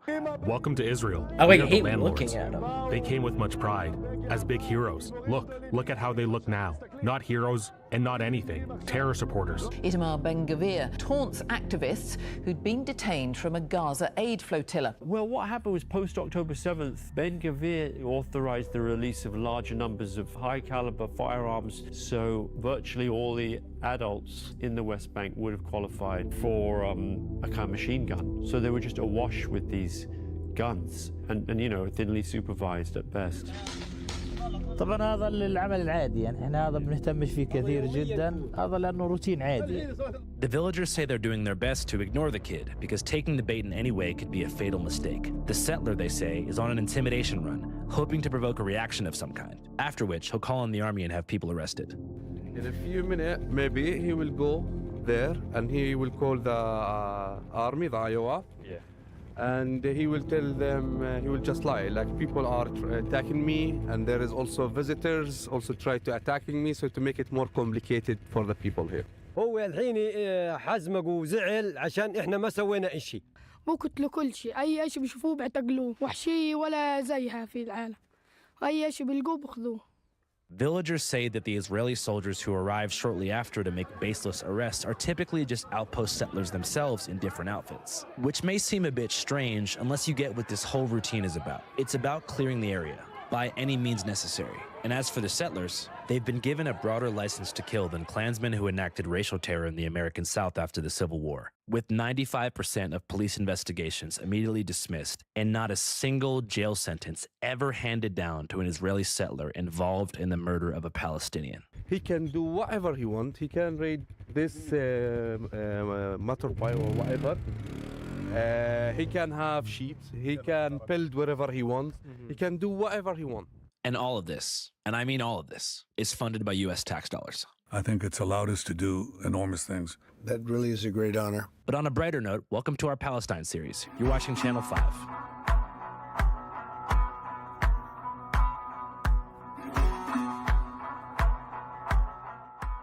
These episodes were arranged in collaboration with the Lajee Center in Bethlehem. Us is Lajee Center. Lajee is Arabic word, it means refugee. We run different programs, projects here.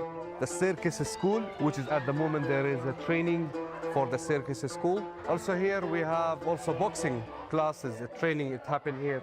The boxing gym, called Aklai, is ran by both Palestinian and Irish volunteers. Akli is helped by a friend from Ireland, Allah, which is he's supposed to be with us, but he was banned for 5 years. In the last time he tried to enter Palestine. So Anla from Ireland, just mentioned, is the biological brother of Kneecap frontman Magali Bop and was our initial hired fixer for this journey. Just out for a bit of a walk on the nature walk, just across the road from Ackley. But crossing over into Palestine from Jordan was no easy task, and one that took over 8 hours despite covering less than 2 miles in distance. Through a grueling customs process that involves 3 checkpoints, 2 buses, 3 bag checks, and a final individual interrogation by a border agent from Israel, where you're essentially given a vibe check, asked a couple questions, and if they don't like your answers, you're banned from both Palestine and Israel for 5 years. During my interrogation, I told him that I was headed to party in Tel Aviv because of the repressive atmosphere of anti-Semitism in the US dating market. He bought the story and let me in. But Anla from Ireland decided to keep it real and not lie. He was slapped with a 5-year ban and sent back to Belfast, leaving us in the trusted hands of our driver and tour guide, Musa, who was born and raised in Palestine's Aida refugee camp.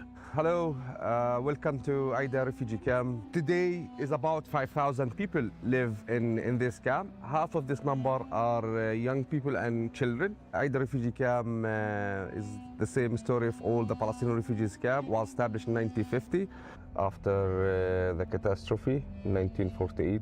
Aida was initially established by the United Nations shortly after the Nakba, or the catastrophe of 1948, which the Israelis call the War of Independence. The Jewish state will include the ports of Haifa and Tel Aviv. It began when 5 Arab nations launched attacks on Jewish cities and settlements within Palestine, most of which had been under colonial British rule through the Balfour Declaration, until it expired on the midnight of May 14th, 1948. Britain's civic administration is expected to withdraw by May. The State of Israel, or the Jewish state, was declared the very next morning along the lines of a partition plan approved by the UN a year prior. The plan was accepted by 33 votes to 13. This sparked outrage within the Arab world, jump-starting an inevitable conflict and causing Jordan, Iraq, Lebanon, Syria, and their Palestinian counterparts to invade, but they were not successful. Israel ultimately won the war, and as a means of collective punishment, they created the Nakba, the catastrophe, forcing 750,000 Palestinians from their homes and onto places like the West Bank and Gaza Strip. Here, 27 names of the villages, which is the families who live in Aida camp, they came originally from. For lots of families, they're still keeping the key, and even though they know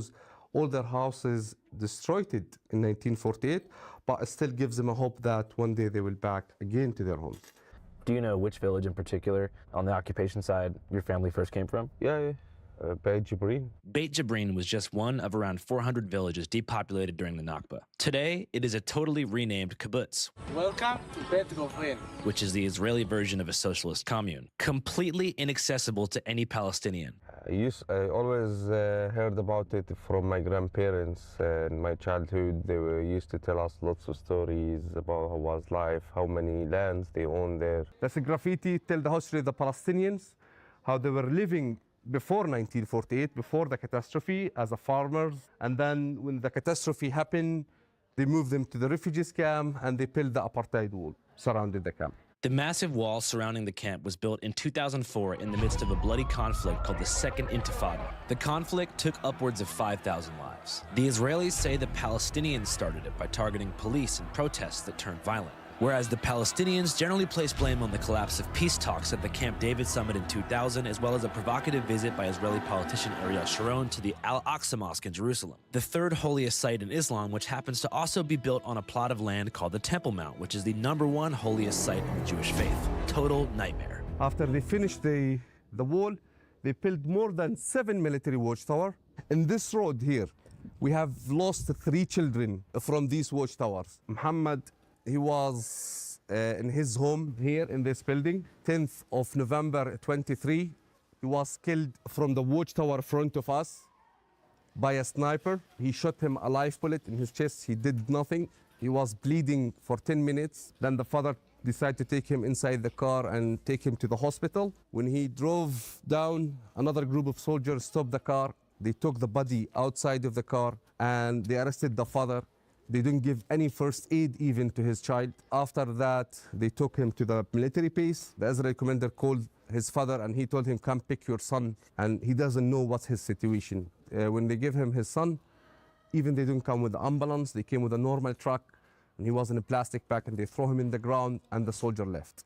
is not more than training for their soldiers. Places like Ida were never supposed to be permanent. According to UN Resolution 194, which was signed by Israel, Nakba refugees would eventually be given safe passage back to their villages, and those who chose not to return would be given compensation in the form of a reparations package. But that resolution, just in paper, nothing changed. After more than 77 years under this colonization, we're still looking forward to go back to our home villages. I tell Musa that we'd like to see some of the illegal settlements that people have been talking about. 22 new illegal settlements on Palestinian land in the occupied West Bank. My only exposure to their existence thus far had been through Louis Theroux's recent documentary, Settlers, where he was able to gain rare access behind the curtain of these ultra-nationalist enclaves, which he claims contain people even more extreme than those he interviewed in South Africa after apartheid. I'm so uncomfortable using the word Palestinian because I don't think that it exists. Just the lethality of it and the extent to which the objective of the settlers is to for many of them, it's to drive the Palestinians out. Like under apartheid, the white South Africans, they didn't tend to say like, we want to drive the Africans, the black Africans out. You can have Johannesburg. Is that Johannesburg? Yeah. Okay, I give it to you tonight. Okay. They wanted to subject them to a punitive and degrading legal regime, but they weren't routinely, as I understand it, every day. I mean, I want to be careful how I say this because I don't want to appear to minimizing any aspect of apartheid. But what I saw in the West Bank was a life that was day-to-day unlivable, where you couldn't really, endless check, hours to get anywhere if you could get anywhere. A sense in which you were just a stranger in your own land. How much time are you gonna stay in Israel? Hang on, but I don't think we're in Israel. Are we in Israel? You're in Israel now. Are we? Yes. In the West Bank? No? Hey, what's up, you guys? In today's episode, we covered the situation on the ground in the West Bank. But right now, I want to turn the attention over to Gaza to see how the mainstream media is covering things over there. So to find out, I'm going to pull up ground news right here on my phone, which is a here comes the ground news advertisement. Palestinians have probably a biased who's only on Gaza since ceasefire goes past 1,000. You'll notice they put the ceasefire in air quotes. After that, I go over to the right wing tab. And what do I find? The ground news quality rate choosing Channel 5 for over 2 years, because that's ground.news/Channel 5. I think by now, you know what to do. All right, back to Palestine. Musa says that while there are some settlements around Ida and Bethlehem, if you look there, this is one of the closest colony to Ida camp. It's called Gilo. Our best bet to get a true candid look at an urban landscape ripped apart by settlements would be about an hour south in the city of Hebron. So we hopped in the car and went for a drive. So this is an Israeli colony. And all the way to Hebron from now or even before, you're gonna see a lot of Zionist colonies when it's not legal according to the agreements. He says that it might take us up to 5 hours to get there because of the sheer volume of highway checkpoints that have been built by the Israeli military. Today, there's over 800 checkpoints, and their primary purpose is safety, which means keeping Palestinians away from settlements and off of the pristine, separate highways they've built between settlements and into mainland Israel for cars with yellow Israeli license plates. But our car had a green Palestinian license plate, which destined us to hours in traffic and potential military detention without cause. And here's why. So back in the 90s, there was something called the Oslo Accords, an alleged peace negotiation between the Israeli state and the Palestinian Authority, which would supposedly end in an amicable two-state solution. During Oslo, and for a 5-year temporary period, the West Bank was divided into 3 administrative zones: Area A, B, and C. Area A, representing 18% of the land, but a far majority of the Palestinian population, was under full control of the PA, Palestinian Authority. Area B, representing 22% of the land and mostly encompassing rural communities and certain sections of Jerusalem, was under the shared control of the PA and the Israeli army. And then Area C, representing a whopping 61% of the land but home to very few human beings, was under full Israeli military occupation. Notice I said temporary because all this land was supposed to be transferred back to the Palestinians by the year 2000. But that same year, peace talks collapsed, sparking the second intifada that I mentioned earlier, and keeping these temporary A, B, and C zones in place to this day. What that looks like in 2026 is the dramatic restriction of movement for Palestinians between West Bank Area A cities like Aida Camp/Bethlehem and Hebron, which are only connected through roads that run through Area C under Israeli military law. And of course, it's in these C zones that almost all the settlements exist, which look almost nothing like I thought. I had a vision in my head, likely informed by social media, that most settlers were young, crazy kids on the hilltops like the one that I'd previewed earlier. Yet the colonies that Musa and I drove by, almost every few miles, looked more like gated communities in Scottsdale, Arizona, advertising relatively affordable subdivision-style cul-de-sac spacious homes with swimming pools and nearby access to grocery stores and movie theaters. At that moment, I began to understand what Louis Theroux meant when he talked about the diversity of settlements. I can't say exactly how many settlements there are, but there's a lot. I think more than 100, maybe 200 or 300. And in addition, there are what are called outposts, which are almost like the the eggs of settlements, like they kind of in embryonic form, where there's a bunch of extremists, Israeli activists, often youth, settler youth, take a hill or take a little area, put camps up, and then oftentimes the IDF will de facto kind of defend them, but they're not recognized by the Israeli state. So we saw one recently legalized under Israeli law, but not under international law, outpost. That was Eviatar. And that was there. It was a kind of religious nationalist settlement of a fairly extreme sort, and the caravans. But there's other settlements where they are larger and more suburban looking. So at least some, and maybe most of the people there will be either economic migrants, interlopers, like they're people who've gone there mainly to get cheap housing. And then some of them are ideological settlers who've come from America or elsewhere. And then there's even more extreme and crazy ones that we didn't get into, because most of them don't really want outsiders in there. You think they know that it's wrong what they're doing? They know that the world views it as wrong. As Musa and I drive and are forced to take the long way, I'm struck by the beauty of the land. The rocky, rolling hills of Palestine are like a gently astroturfed hybrid of the sweeping cliffs that surround Lake Mead outside Vegas, and I begin to understand why so many people feel a deep, unshakable connection to the land. It's nice, man. As we make our way to a checkpoint, I notice a strange red sign in the distance. This road leads to Area A under the Palestinian Authority. The entrance for Israeli citizens is forbidden, dangerous to your lives, and is against the Israeli law. We need to be quick. Musa says it's been put up by the Israeli army as a way to instill fear in mainland visitors and restrict commerce, and that it marks the beginning of an Area A enclave. Across the street, I also notice a bulldozer on a hilltop that appears to be tearing down a local village. The mountain you see on top, it was occupied recently by settlers, and now they are setting up caravans. And you see down the road here, they installed the yellow gate. When they close it, Palestinians who own the agricultural lands, they don't have access to it. I step across the street to get a camcorder shot. The soldier is watching us. English. What are you doing? Oh, I'm taking a video.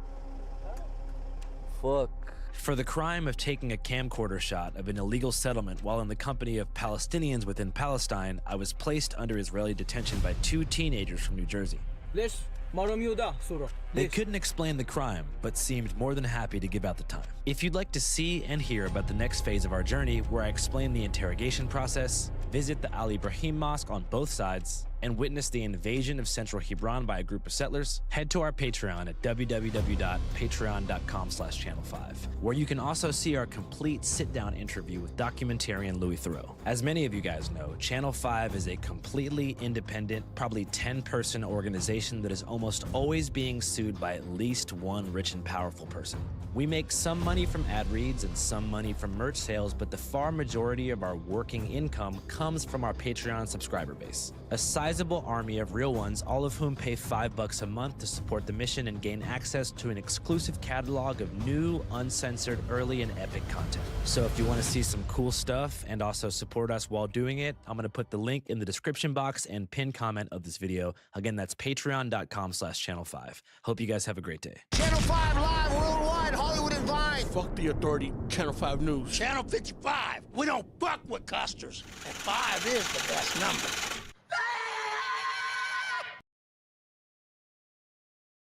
This is Democracy Now!, democracynow.org, The War and Peace Report. I'm Amy Goodman in New York, joined by Democracy Now!'s Juan Gonzalez in Chicago. Hi, Juan. Hi, Amy, and welcome to all of our listeners and viewers across the country and around the world. Israel's continuing to attack Gaza despite the so-called ceasefire. On Saturday, Israeli strikes killed at least 6 people, including 2 children, and Ahmed Wishah, a cameraman with Al Jazeera. His brother Mohammed also worked for Al Jazeera and was killed in an Israeli strike in April. Since October 2023, Israel's killed over 260 journalists in Gaza, including at least 12 working for Al Jazeera. On Sunday, mourners gathered in Deir al-Balah to remember Ahmed Wishah. This is Al Jazeera correspondent Talal Al-Arouki.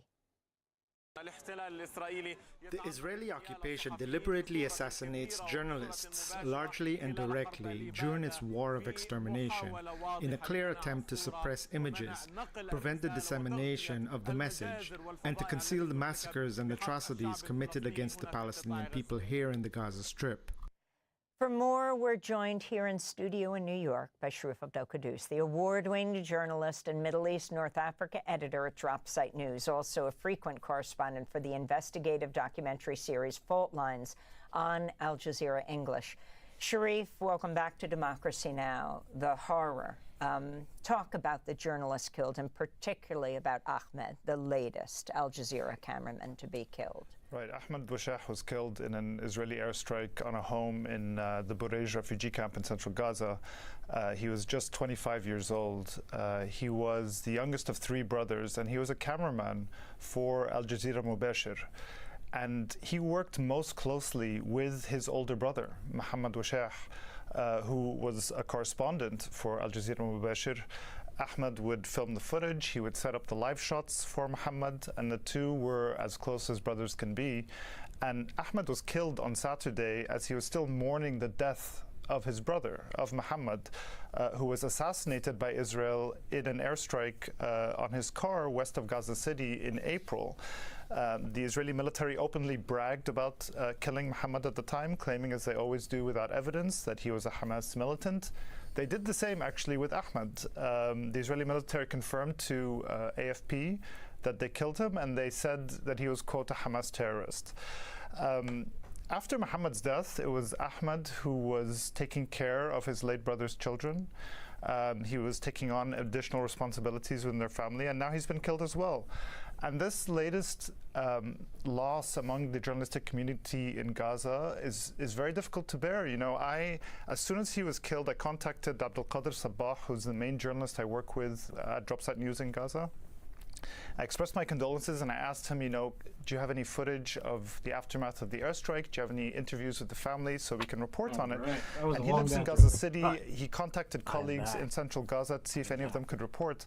And for one of the first times ever, he came back to me and said, I'm sorry, I don't have anything for you, because all of them knew him so well. They're so bereft. They're so overwhelmed with grief that they couldn't report at that moment. This is an illegal. Hold on. See some Zoran news.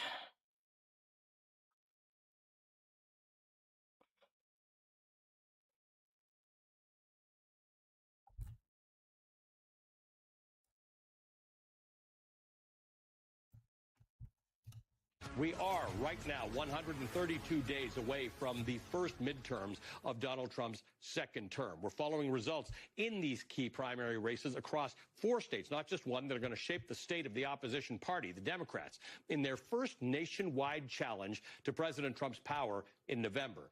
The results of tonight's elections in Maryland, in South Carolina, in Utah, and especially in New York are going to have tremendous implications for what happens in November and beyond. It's not just about whether Democrats have the ability to snatch back control of one or both chambers of Congress.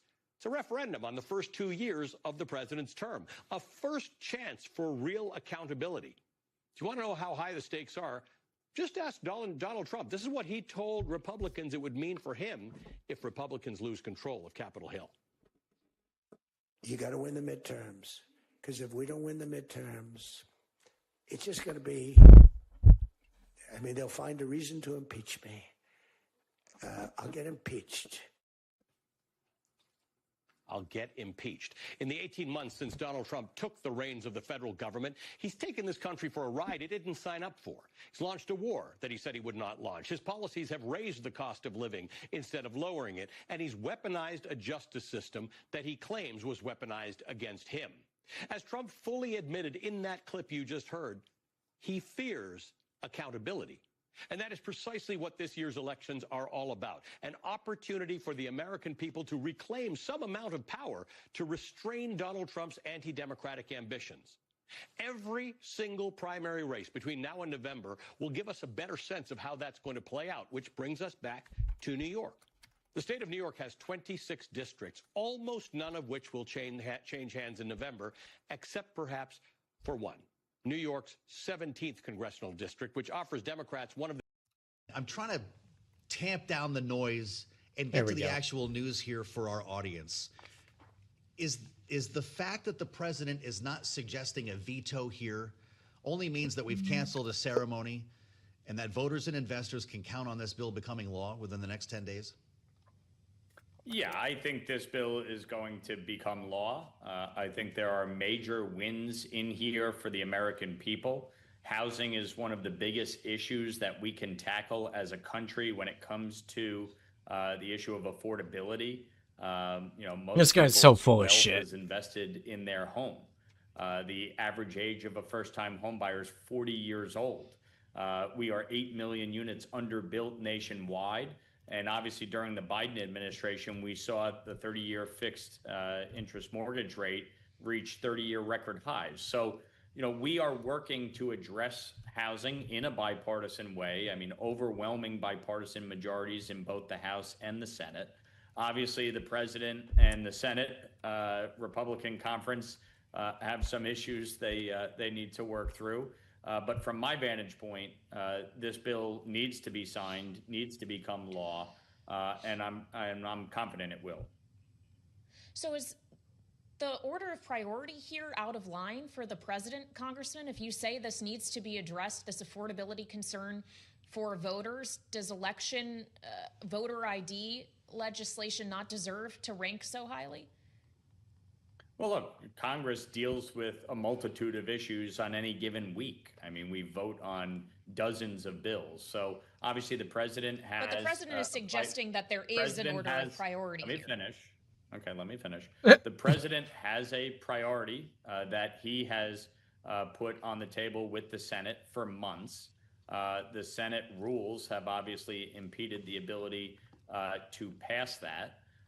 And that's, for the Senate and the president to work out, and that's why they're meeting today. But fundamentally, to me, getting this housing bill passed and signed into law has been a priority. I've been leading in this effort since coming to Congress. 6 of my bills were part of the final package of the larger housing plan. And so, this is something that I think is going to have... Oh my god, Trump already canceled it. Whoa, an hour ago. Huh. Oh my god, it's the Washington Post. I can't reach it. New York Times, same shit. Oh. Oh, let's go. Trump administration live updates. President cancels plans to sign House housing bill and meets with Republicans. Awesome. Awesome. President Trump abruptly canceled his plans to sign a bipartisan housing bill on Wednesday that Republicans and Democrats have been eager to promote as evidence they were working to bring down costs for voters. Mr. Trump, who was holding a closed-door meeting with Senate Republicans, agreed that had said he would not sign the bill unless Congress passed a law imposing new restrictions on voter identification and mail-in ballots. Still, the housing bill could become law without his signature. Let's see. Okay. Just hours before the scheduled victory lap with lawmakers at the Capitol, Mr. Trump said on social media, bill known as the Save America Act has been stalled in the Senate, where solid Democratic opposition has prevented it from advancing past the 60-vote threshold required to overcome the filibuster. That dynamic appeared little changed when the hours after the president issued his new ultimatum, which came just over 4 months until the midterm elections. I can't figure out what is actually in it. Like, what is actually in this? Okay, let's see. Here we go.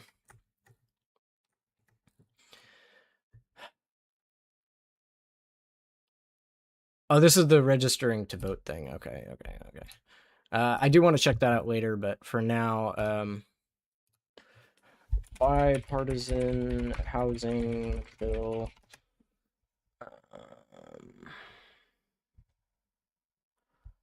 Okay, Road to Housing Act. There we go. Let's see. Okay. Road to Housing Act. Holy shit. God damn it. That's a lot to read. I don't know if we're going to get through this. Okay. Okay, strike all voting cause.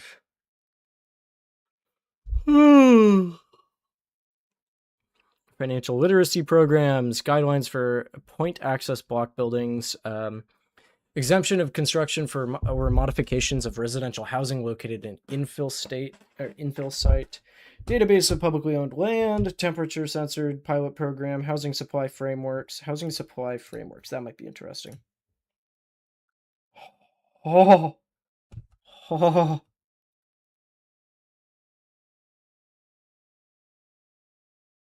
All right, Assistant Secretary.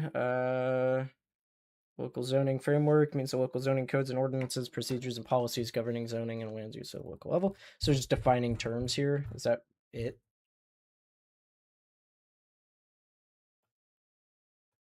I have no fucking idea what I'm reading. Holy shit, I'm illiterate. Oh my god. Can someone just explain it in a TikTok for me? Jesus Christ. Okay. Here we go. Wikipedia, do your job. Senate Committee on Banking, Housing, and Urban Affairs began a markup on the Road to Housing Act. The act advanced through the committee in a 24-0 vote on July 29th. South Carolina Senator Tim Scott and the chairman of Senate Housing Committee on Banking, Housing, and Urban Affairs introduced the bill as an amendment to the National Defense Authorization Act for fiscal year 2026. Why are we sneaking it into the National Defense Authorization Act? What the fuck? That's... Oh, we live in such a dysfunctional democracy. Oh my gosh. Impact. Most significant housing bill since the Cranston-Gonzalez National Affordability Housing Act in 1990. Prior to its passage, the 21st Century Road to Housing Act had a significant implication for the build-to-rent industry. The developer, Terrain Communities, paused construction on housing communities in Arizona and Texas in response to the bill. Bill Owens, the chairman of the National Association of Home Builders, has stated a previous bill would... that a revised bill would improve homebuilders' sentiment. Yeah, we don't need your fucking sentiment, asshole. Rein it in. Trump. I can't fucking find anything on what it does. Does it do anything? Okay. Politico reported that Trump had nearly published a social media post criticizing the bill over a provision requiring landlords to sell build-to-rent homes after 7 years. That's kind of dope. The language had garnered criticism from some Republicans and Democrats in the House. Trump agreed not to intervene while his staff sought to negotiate with Republicans in the House Committee on Financial Services. Thune told Politico that the Trump administration would have to really probably take some work to get to the action in the House. The committee's chairman, Arkansas Representative French Hill, and its ranking member, California Representative Maxine Waters, had developed an amended housing bill by May. An amended housing bill coming from my own state of California, you fucking assholes. Shit better have been more progressive. I doubt it. Draft text amended bill from House Republicans would narrow the definition of single-family home and would remove the build-to-rent provision.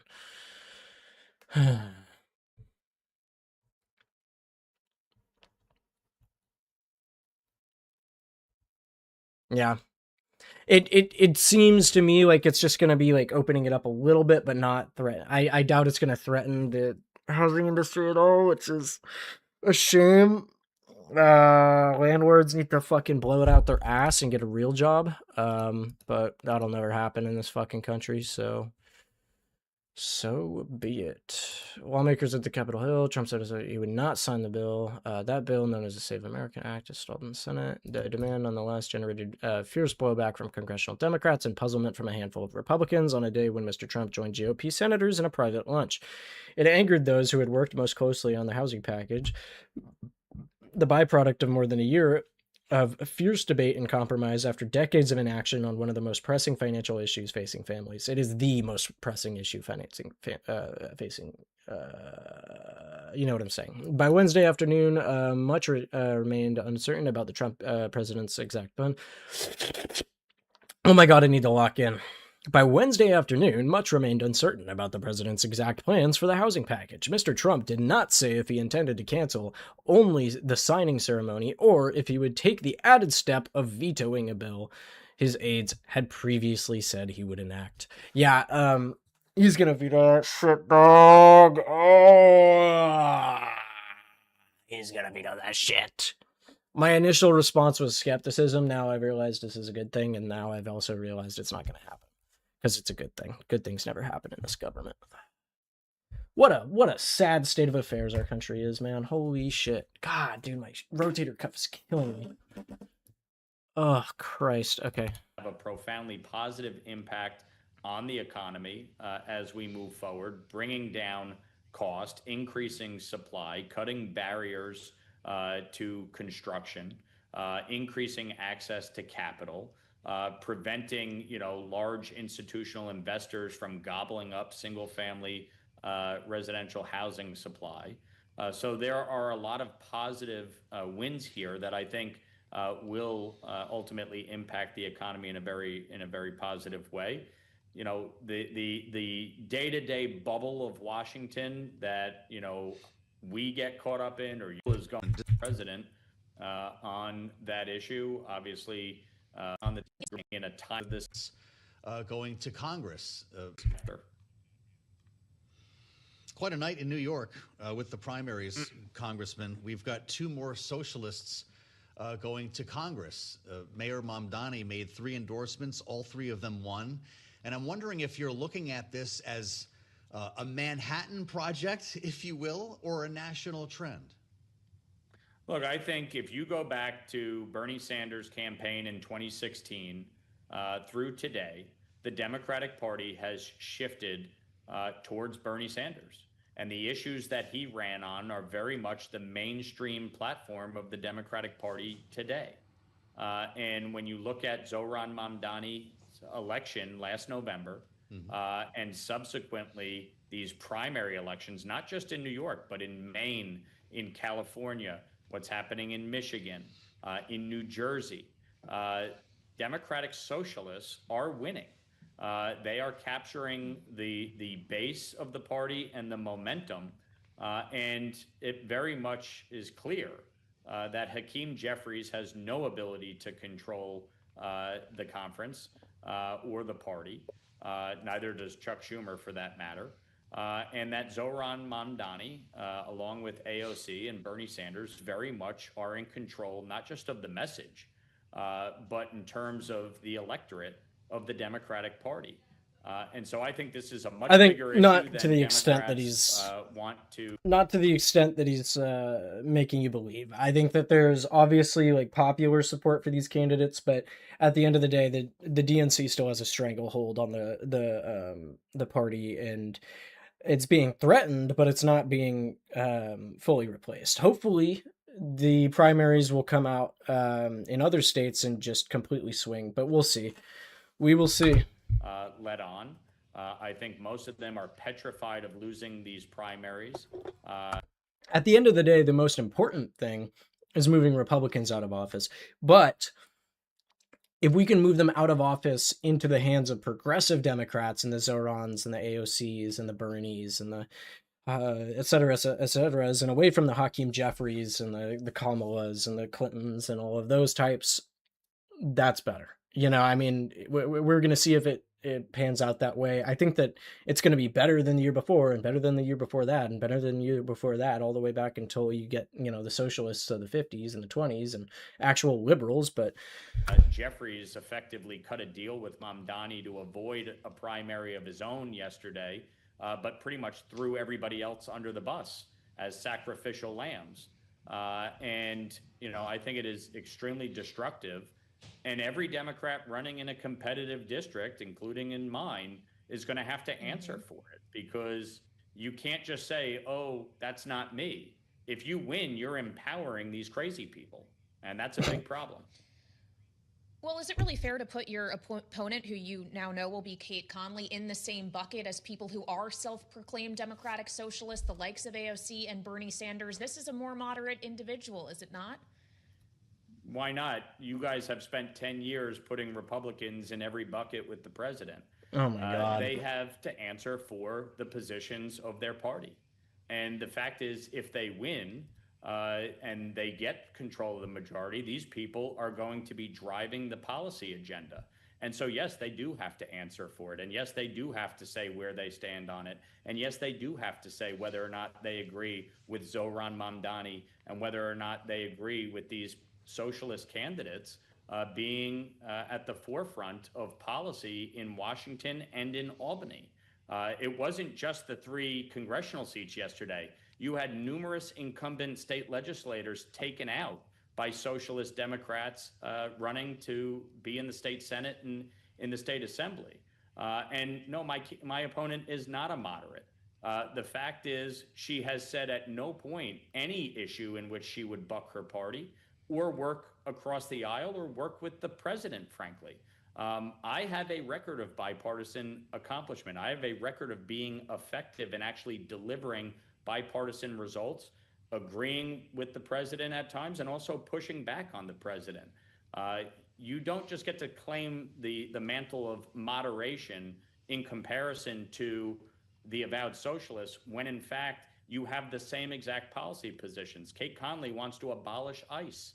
Kate Conley wants to raise taxes on hardworking New Yorkers. She was opposed to the Working Families Tax Cut package. She was in favor of allowing illegal immigrants to collect health care benefits. So you claiming that she's a moderate, based on what? Well, because she is not a democratic socialist or has not openly subscribed to some of those ideas. Is that the new standard? What a fucking doofus, man. What a goober. This guy's all over the news right now. Here. Thank you. From what you've seen with the MOU, Iran sanctions relief, are you concerned at all about what's coming out of this?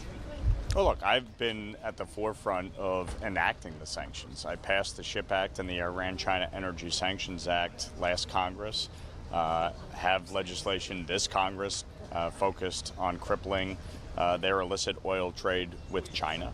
Obviously, the objective is to get things moving through the Strait of Hormuz and bring down global oil prices. We don't get our oil from Iran. We don't rely on Iranian oil. That illicit oil trade with China has been going on. The Biden administration effectively allowed the sale of hundreds of billions of dollars worth of oil to flow from Iran to China. Fundamentally, to me, any final agreement has to address the issue of the enriched uranium. You know, as you move forward with sanctions relief or unfreezing of assets, and by the way, they're never getting the cash, the unfreezing of assets will be purchasing of goods either from the U.S. or our allies. No, it's not. But fundamentally, the enriched uranium is what matters here. What an idiot. This guy is such a bot, dude. What a bot. Oh, what a bot. What a bot. What a bot. What a bot.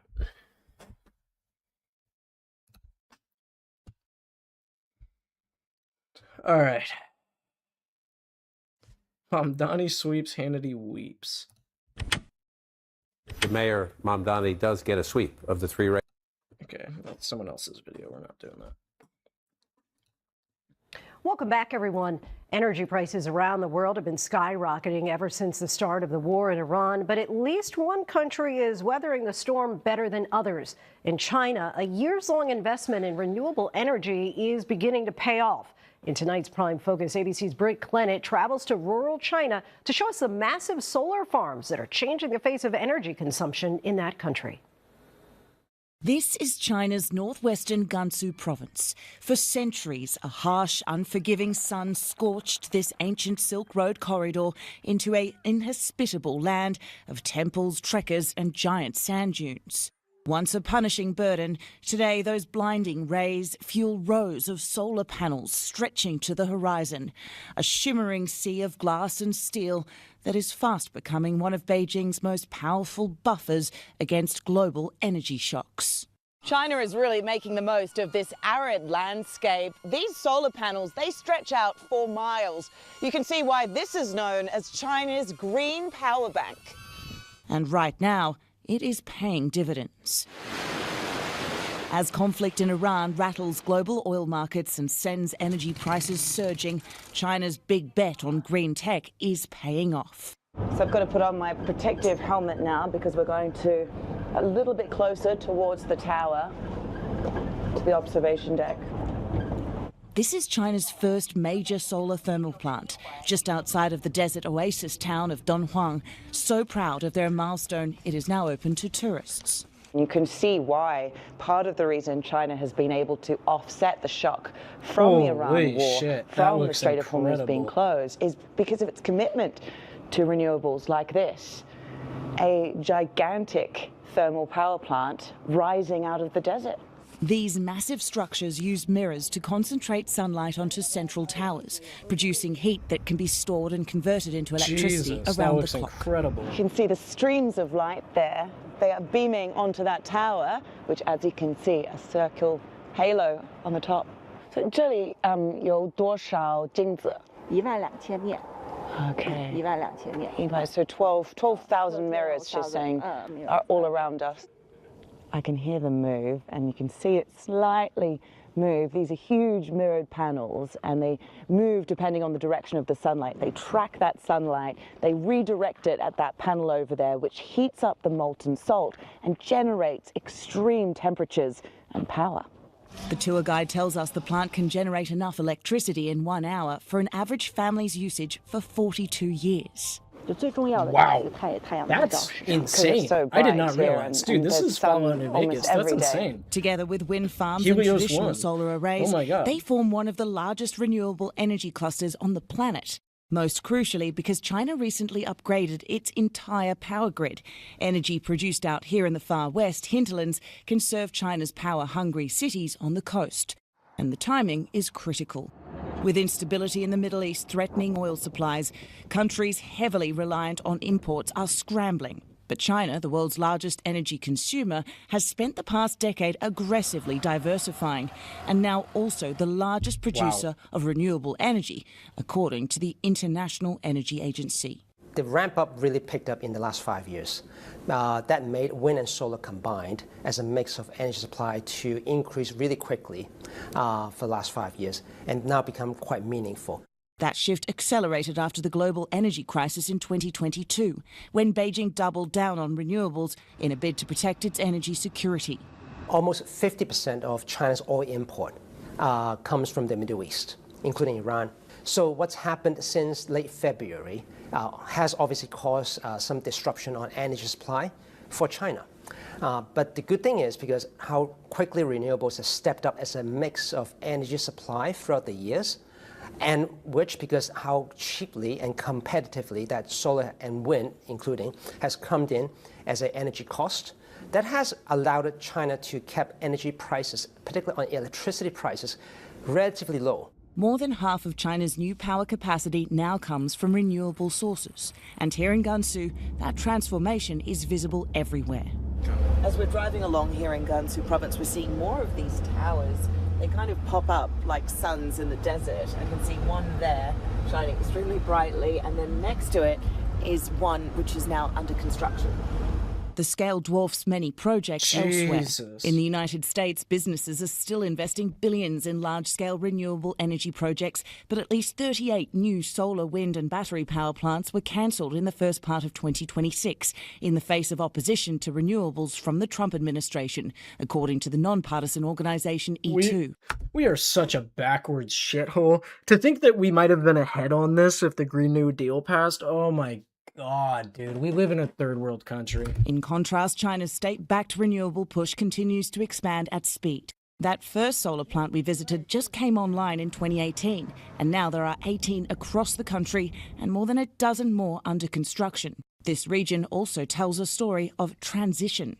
This is Yumen. This is basically the cradle of China's oil industry. In 2003, however, when oil production basically dried up, everyone moved out and it became a ghost town. We are starting to see signs of life return as renewable companies move in. You can see the refinery there in the background, and here columns of old tankers, rusty now, a reminder of the booming industry that was once here.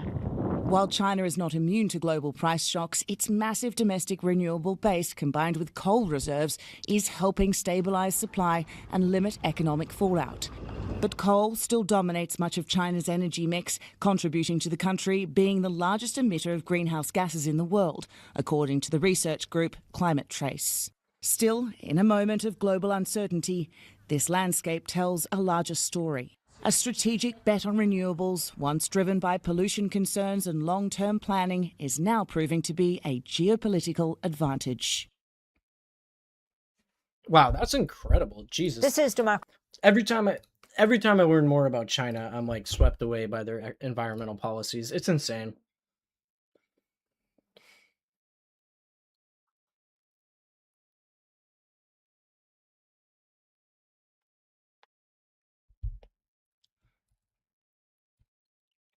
We genuinely live in a backwards shithole, and that's almost the extent of my commentary on this, just because it's insane. I mean, it's cognitive dissonance. Our politicians operate in such an ignorant denial of reality, you know, and it's just entirely motivated by funds. It's insane. It is insane.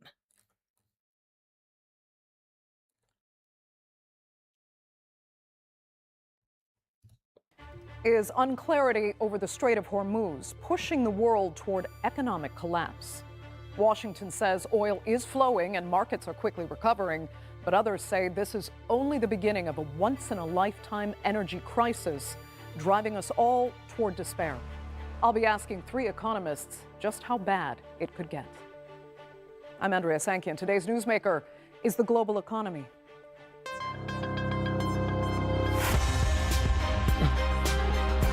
What kind of an intro is this? This reminds me of The Onion, dude. When you go on the... Hold on. I gotta do the Onion comparison.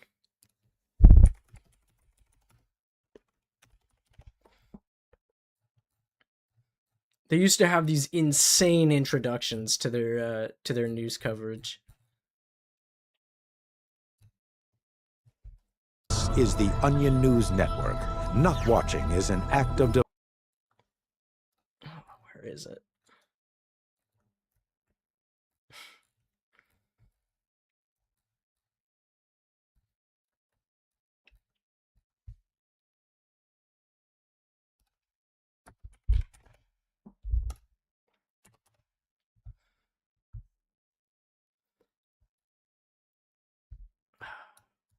Onion News. Oh my God.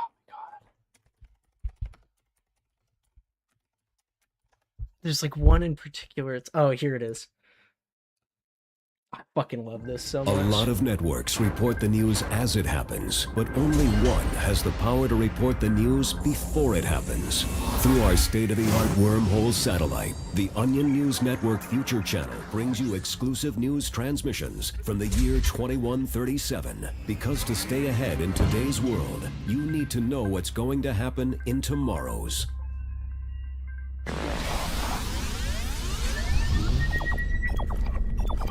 Gay Texas.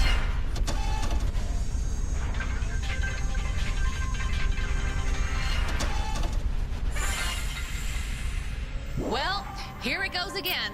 Government contractors and... Okay, that's all I needed to see. Like, that's not even the one I was thinking of.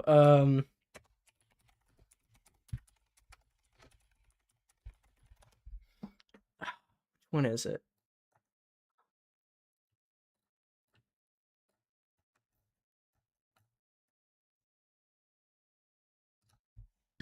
stream the Gaza scrap today. And some. Okay, that's the one.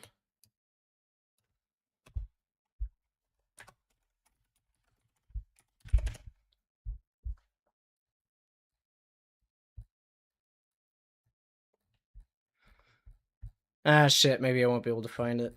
Oh well. Story of my life.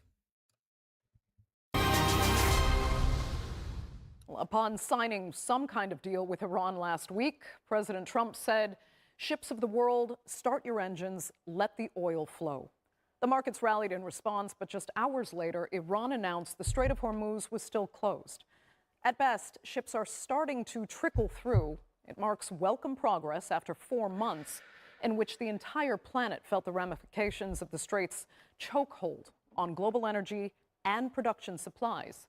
Still, some economists are warning that the fallout will not subside once the Strait fully reopens, but instead will manifest over years, leading us to a potential global economic collapse. Here's a look at the conditions we could face. As negotiators work to build on the US-Iran framework agreement, each diplomatic breakthrough has been followed by uncertainty over whether it can actually be implemented. Mediators say both sides have agreed to move forward toward a broader deal. But outside the negotiating room, the picture is far less clear. Washington said the agreement paves the way for the reopening of the Strait of Hormuz and the return of Iranian oil exports. Markets have welcomed the prospect of easing disruptions to global energy supplies. The strait carries around a fifth of the world's oil trade. Its effective closure over the past 4 months forced producers to shut in millions of barrels of daily output, disrupted LNG exports, and reshaped global supply chains. The International Energy Agency estimates that more than 14 million barrels a day of oil production remain offline. For some economists, the agreement may have created a diplomatic breakthrough. Whether it can reverse 4 months of economic disruption is a far more difficult question. It'll take months to clear the ships in the Gulf. It'll take months to years to rebuild some of the facilities that have been damaged. The economic impact is still to come because we haven't yet experienced the hole in the supply chain from the Gulf that we knew was coming, because with the closure of the Gulf, rather than 100+ ships getting through a day, it's been of the order of less than 10, substantially less than 10 ships getting through per day for 3 months. And that means that we have run down the stocks. But not everyone believes the damage will be as severe.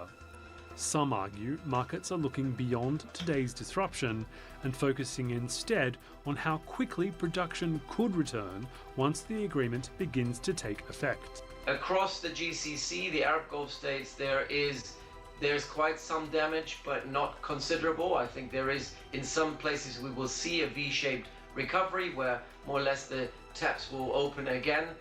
In others where you had a throttling of production, this will take much longer for these oil wells to kind of recover to full strength in terms of output. Some of the refineries were hit, nothing too big when it comes to the oil industry. The recovery now depends on the next phase of negotiations. The future of Iran's nuclear program, the scope of sanctions relief, and the long-term return of Iranian oil to global markets remain under negotiation, with both sides working towards a final agreement within 60 days. Until then, much of the economic uncertainty that has weighed on global markets is unlikely to disappear. The framework agreement has eased fears of another immediate shock, but restoring confidence to the global economy may take considerably longer. Well, joining me now to take an in-depth look at the potential for economic disaster are from Amsterdam. The economist featured in our report there who described the current conditions as a once-in-a-lifetime energy crisis, Steve Keen. From Zurich, economist and former member of the World Economic Forum's Global Agenda Council for Energy Security, Cornelia Meyer. And from Washington, Director of Tax Policy Studies at the Cato Institute, Adam Michel. Thanks all so much for being with me. Really, there is so much to consider here, and the details, I know they matter, but I'm going to start kind of big and broad. So Steve Keen, we'd heard repeated mention of, hitting a point of no return, whereby the economic damage caused by stopping not just the flow of energy, but of production supplies, as well as fertilizer, if it stopped for too long, it would not be recovered from without massive fallout and damage first. So have we hit that point? It's not quite with us, but it's arriving probably in the next couple of weeks, because what we have with something like the Strait of Hormuz and tankers moving supplies from that from the strait to the rest of the world, it takes up to 3 months for one of those boats to make it from where it is to where it's needed. And that means that in the meantime, you still have ships which were sailing from the strait before the war, before the blockage began, before the ridiculous war started. So that they are running out. So we now have the flow of goods has been stopped, and the question of how long is that flow stop covered by existing stocks? Because if you don't have new flow coming in, then you can use your existing stocks. But of course, you start running them down. That's been going on for coming up to 3 months now, and it is quite likely that we're starting to see the crunch point, the loss of 10% of oil and natural gas supplies, 30% of fertilizer, 50% of helium and sulfuric acid. That is all about to hit us, and quite possibly in the next couple of weeks. Oh, so I mean, Steve, what kind of world are we looking at in the third and fourth quarter of 2026 and then 2027? Well, you may know the old medieval torture, which was called the death by 1,000 cuts. You didn't sever an artery, but you severed so many things the body fell apart and died. We're not going to die as a result of this, but we are going to see just how dependent we are upon supplies that we took for granted right up until this crisis occurred. They always thought the oil would flow. Skeptics about global warming would say the wind doesn't always blow and the sun doesn't always shine. But now we can also say the Strait of Hormuz doesn't always flow. And we're suddenly realizing how many absolutely critical production components come out of that strait, and without them, we can't produce an enormous range of goods and services, from food at one extreme to microchips at the other. So we are going to really see how fragile the global economy is when we've spent the last half century believing it's robust. Okay. Adam, I'm wondering what you make of that analysis over at the Cato Institute, because President Trump keeps saying the markets, they're doing great, and that is proof of the resilience of the economy. But what does that mean in real terms? Are stock markets really the best indicator of economic health? There's certainly one indicator. There's many more that are also important. But I think the bigger story here is not this particular crisis. It is the fact that over the last 6 years, we've hit a series of unforeseen shocks. We had the pandemic, and then inflation that was high of the last multiple decades. We have the war in Ukraine, and now the war in Iran, and the closing of the strait. And the story here is one of resilience. Certainly, there are high costs, and none of these things can be forecasted with any certainty. And the longer they go on, the larger the costs. But I do think that pulling back, the story is one of resilience, one of economic actors adapting to very tough situations. And so we don't want to underestimate the power of markets to find ways around stupid policies that are inflicted upon them by governments all around the world. Okay, so you don't necessarily have the most positive outlook, but you say really the crisis in the Strait of Hormuz isn't the core of the problem necessarily, that it started from much further back. Then, Cornelia, I'll come to you in 1 second, but Steve, let me ask you first, because you've indicated that the markets really are a problem, in part because, I mean, correct me if I'm wrong, you feel they're basically being manipulated, and that Trump's, I think, pump and dump habits, as you've called them, really put the world economy in danger because of how the stock market is being managed and, played behind the scenes. Yeah, absolutely. I mean, one of the reasons that economists can't see the scale of damages that are coming out of this is that economists pretend that you can produce output by combining labor and capital and what they call technology in a factory, and bang, goods come out the other end. That's how simplistic economic theory is. In the real world, you need a range of critical inputs to make outputs. You need iron ore to make steel, for example, simple example. But you need energy to make literally everything. And when you take a look at the relationship between change in energy supplies and change in gross world product, the correlation is virtually 100%. If energy goes up 6%, GDP goes up 6%. If gross world product goes down by 4%, energy goes down by the same amount. They are absolutely lockstep. Now, that implies that if we lose 10% of the energy supplies of the planet, we lose 10% of GDP. And there's nothing markets can do about that, because it isn't markets that produce output, it's factories.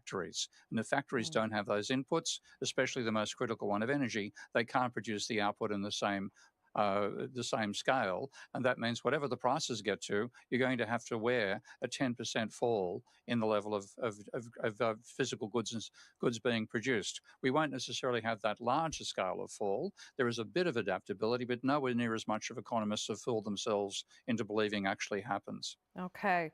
You know, Cornelia, okay, everyone at every level wants energy prices to come down. But the problem is, and I think you've said this yourself, that energy prices will have to stay elevated to a certain point, because there's still the issue of getting the ships to flow fully again with security, and the insurers that need to insure these ships, knowing how precarious this so-called deal is and stability in the Gulf actually is. Well, yes, absolutely. You're absolutely right, Andrea. And what we see here is that, as Steve rightly pointed out, there's a difference between markets and the real economy. And this truth, or whatever it is, that did not come 1 second too early, because we've lived on borrowed barrels, which we've used the inventories, official and state inventories, private inventories, and they're reaching tank bottom. And once that's gone, there's no more to go around. So yes, that's true. The ships need to go there in the wrong place. And what I say, the litmus test is not the ships leaving the Strait of Hormuz. The litmus test is how many ships will have the courage to go into the Strait of Hormuz to fill up again and go out again. Now, Rystad Energy says we will, if we're lucky, we will get to 85% by the fourth quarter of this year, and back to 100% of where we were by the first quarter of next year. We also need to see, this is not just about oil, it's also about fertilizer. And when I look especially at the global south, where the planting season is imminent, they're sort of priced out of the market. Even if they can get their hands on it, they're priced out of the market. So there is, as Steve rightly said, there is more to it than just oil. There's all these critical inputs to the supply chain, and especially agriculture. We can live without a lot, but we cannot live without food. Yeah, I've heard estimates, Steve. I think you said there are minimum 10 to about 20 countries actually facing proper famine conditions based on what's happening in the Strait of Hormuz. But I need to come back to Adam quickly, because Adam, you talked about what happened prior to the crisis in the Strait, and given that, there are these questions surrounding the health of the U.S. economy itself. Debt to GDP is above 120%.